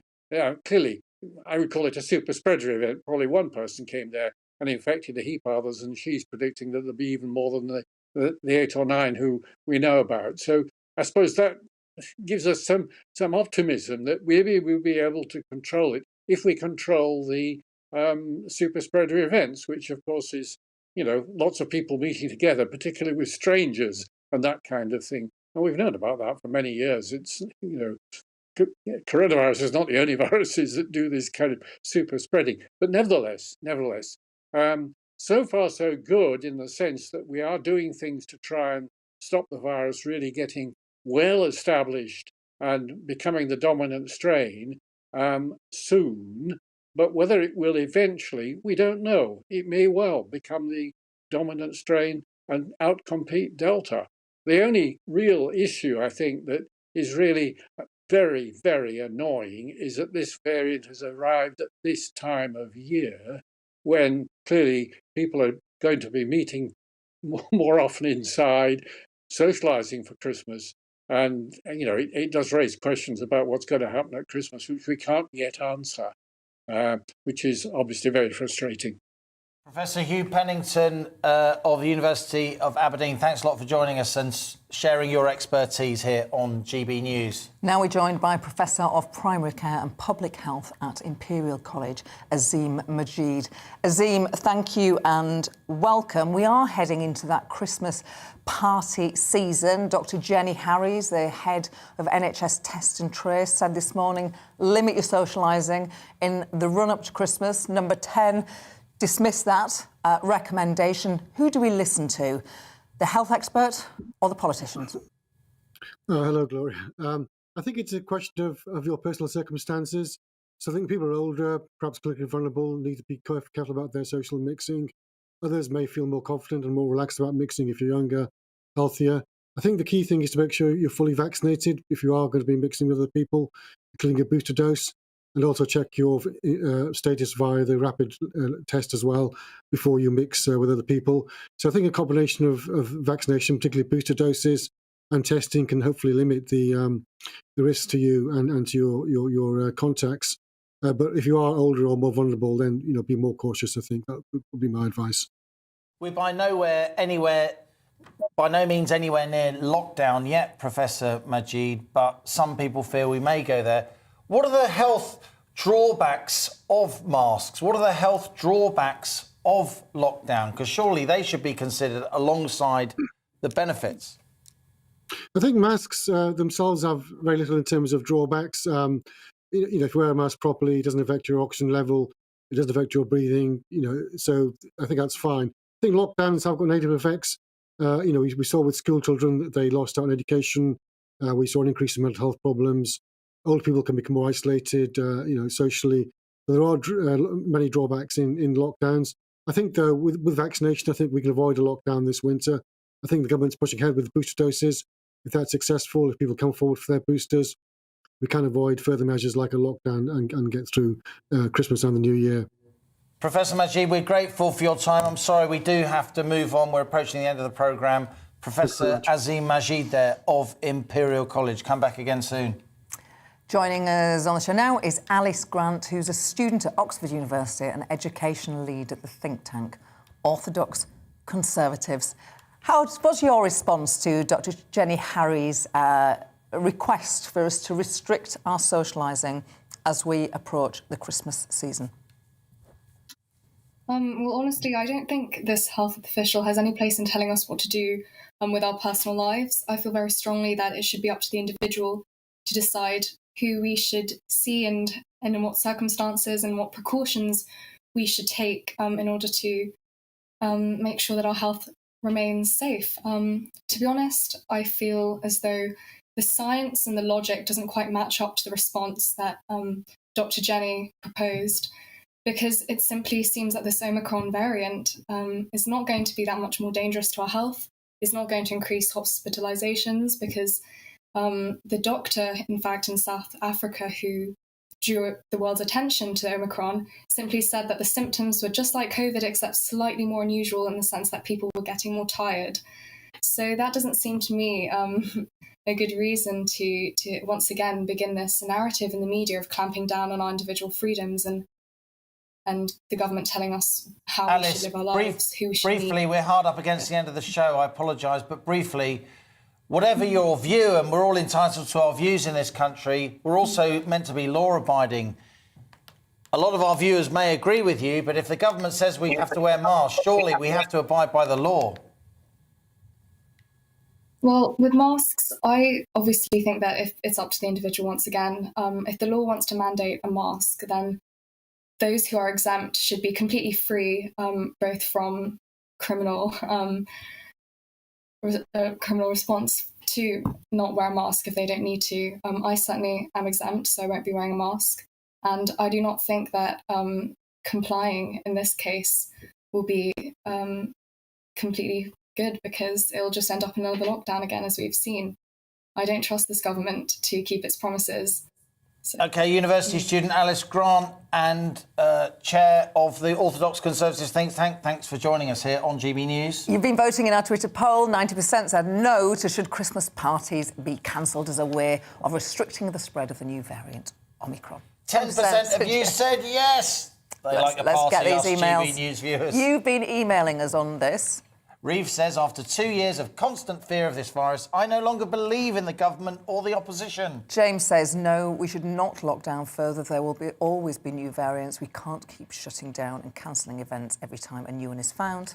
Sarah emailed gbviews@gbnews.uk. I work on a cancer ward, she wrote. Our patients were all alone because their families decided to stay away to keep them safe. I do not want anyone to go through that again. Marianne says, these modest precautions seem reasonable to me. People may not be able to go to as many Christmas parties, which may disappoint, but imagine if the virus spreads. Sean says, if we really locked down properly earlier in the year and were careful in what we did, then I believe we would be in such a better place. It's all just, here we go again. And final one, Baxter says we've got to learn to live with COVID and undertake our own risk assessments, taking into account immediate and wider family and who we intend to mix with over Christmas. And the Twitter poll results, we heard that. It's 90% of you don't agree that we should limit our socialising in the run-up to Christmas. You've been watching DePiero and Halligan on GB News. We're back tomorrow at 2 o'clock. In just a moment, Darren McCaffrey will be here with your daily dose of political news. That's next. It's time to remind ourselves there's always another winter. Canary Islands sponsors the weather. Hello again. It's much milder out there today compared to yesterday. It's a fairly grey day for most, with a bit of rain across the northwest, and we'll all get some heavy rain and gusty winds overnight tonight. The isobar is fairly close together today. It is fairly breezy, and there's a tangle of weather fronts covering Scotland, and this one in particular later will bring some heavier rain to Northern Ireland and western Scotland. The rain fairly light and patchy through much of the afternoon, but also affecting northwest England, drizzly at times across eastern England. Apart from the odd spot of drizzle over the hills, much of the south dry, but it is predominantly cloudy. A bit of brightness poking through at times. We'll see temperatures up to maybe 13 Celsius. Generally double digits, so much milder than yesterday. But turning wetter through this afternoon for Northern Ireland, western Scotland. This band of heavy rain will then swing its way across England and Wales through the evening and overnight, accompanied by some gusty winds. The winds will suddenly start to whip up, and it could get very windy on some of these North Sea coasts, particularly across the eastern side of England through this evening and during the early hours.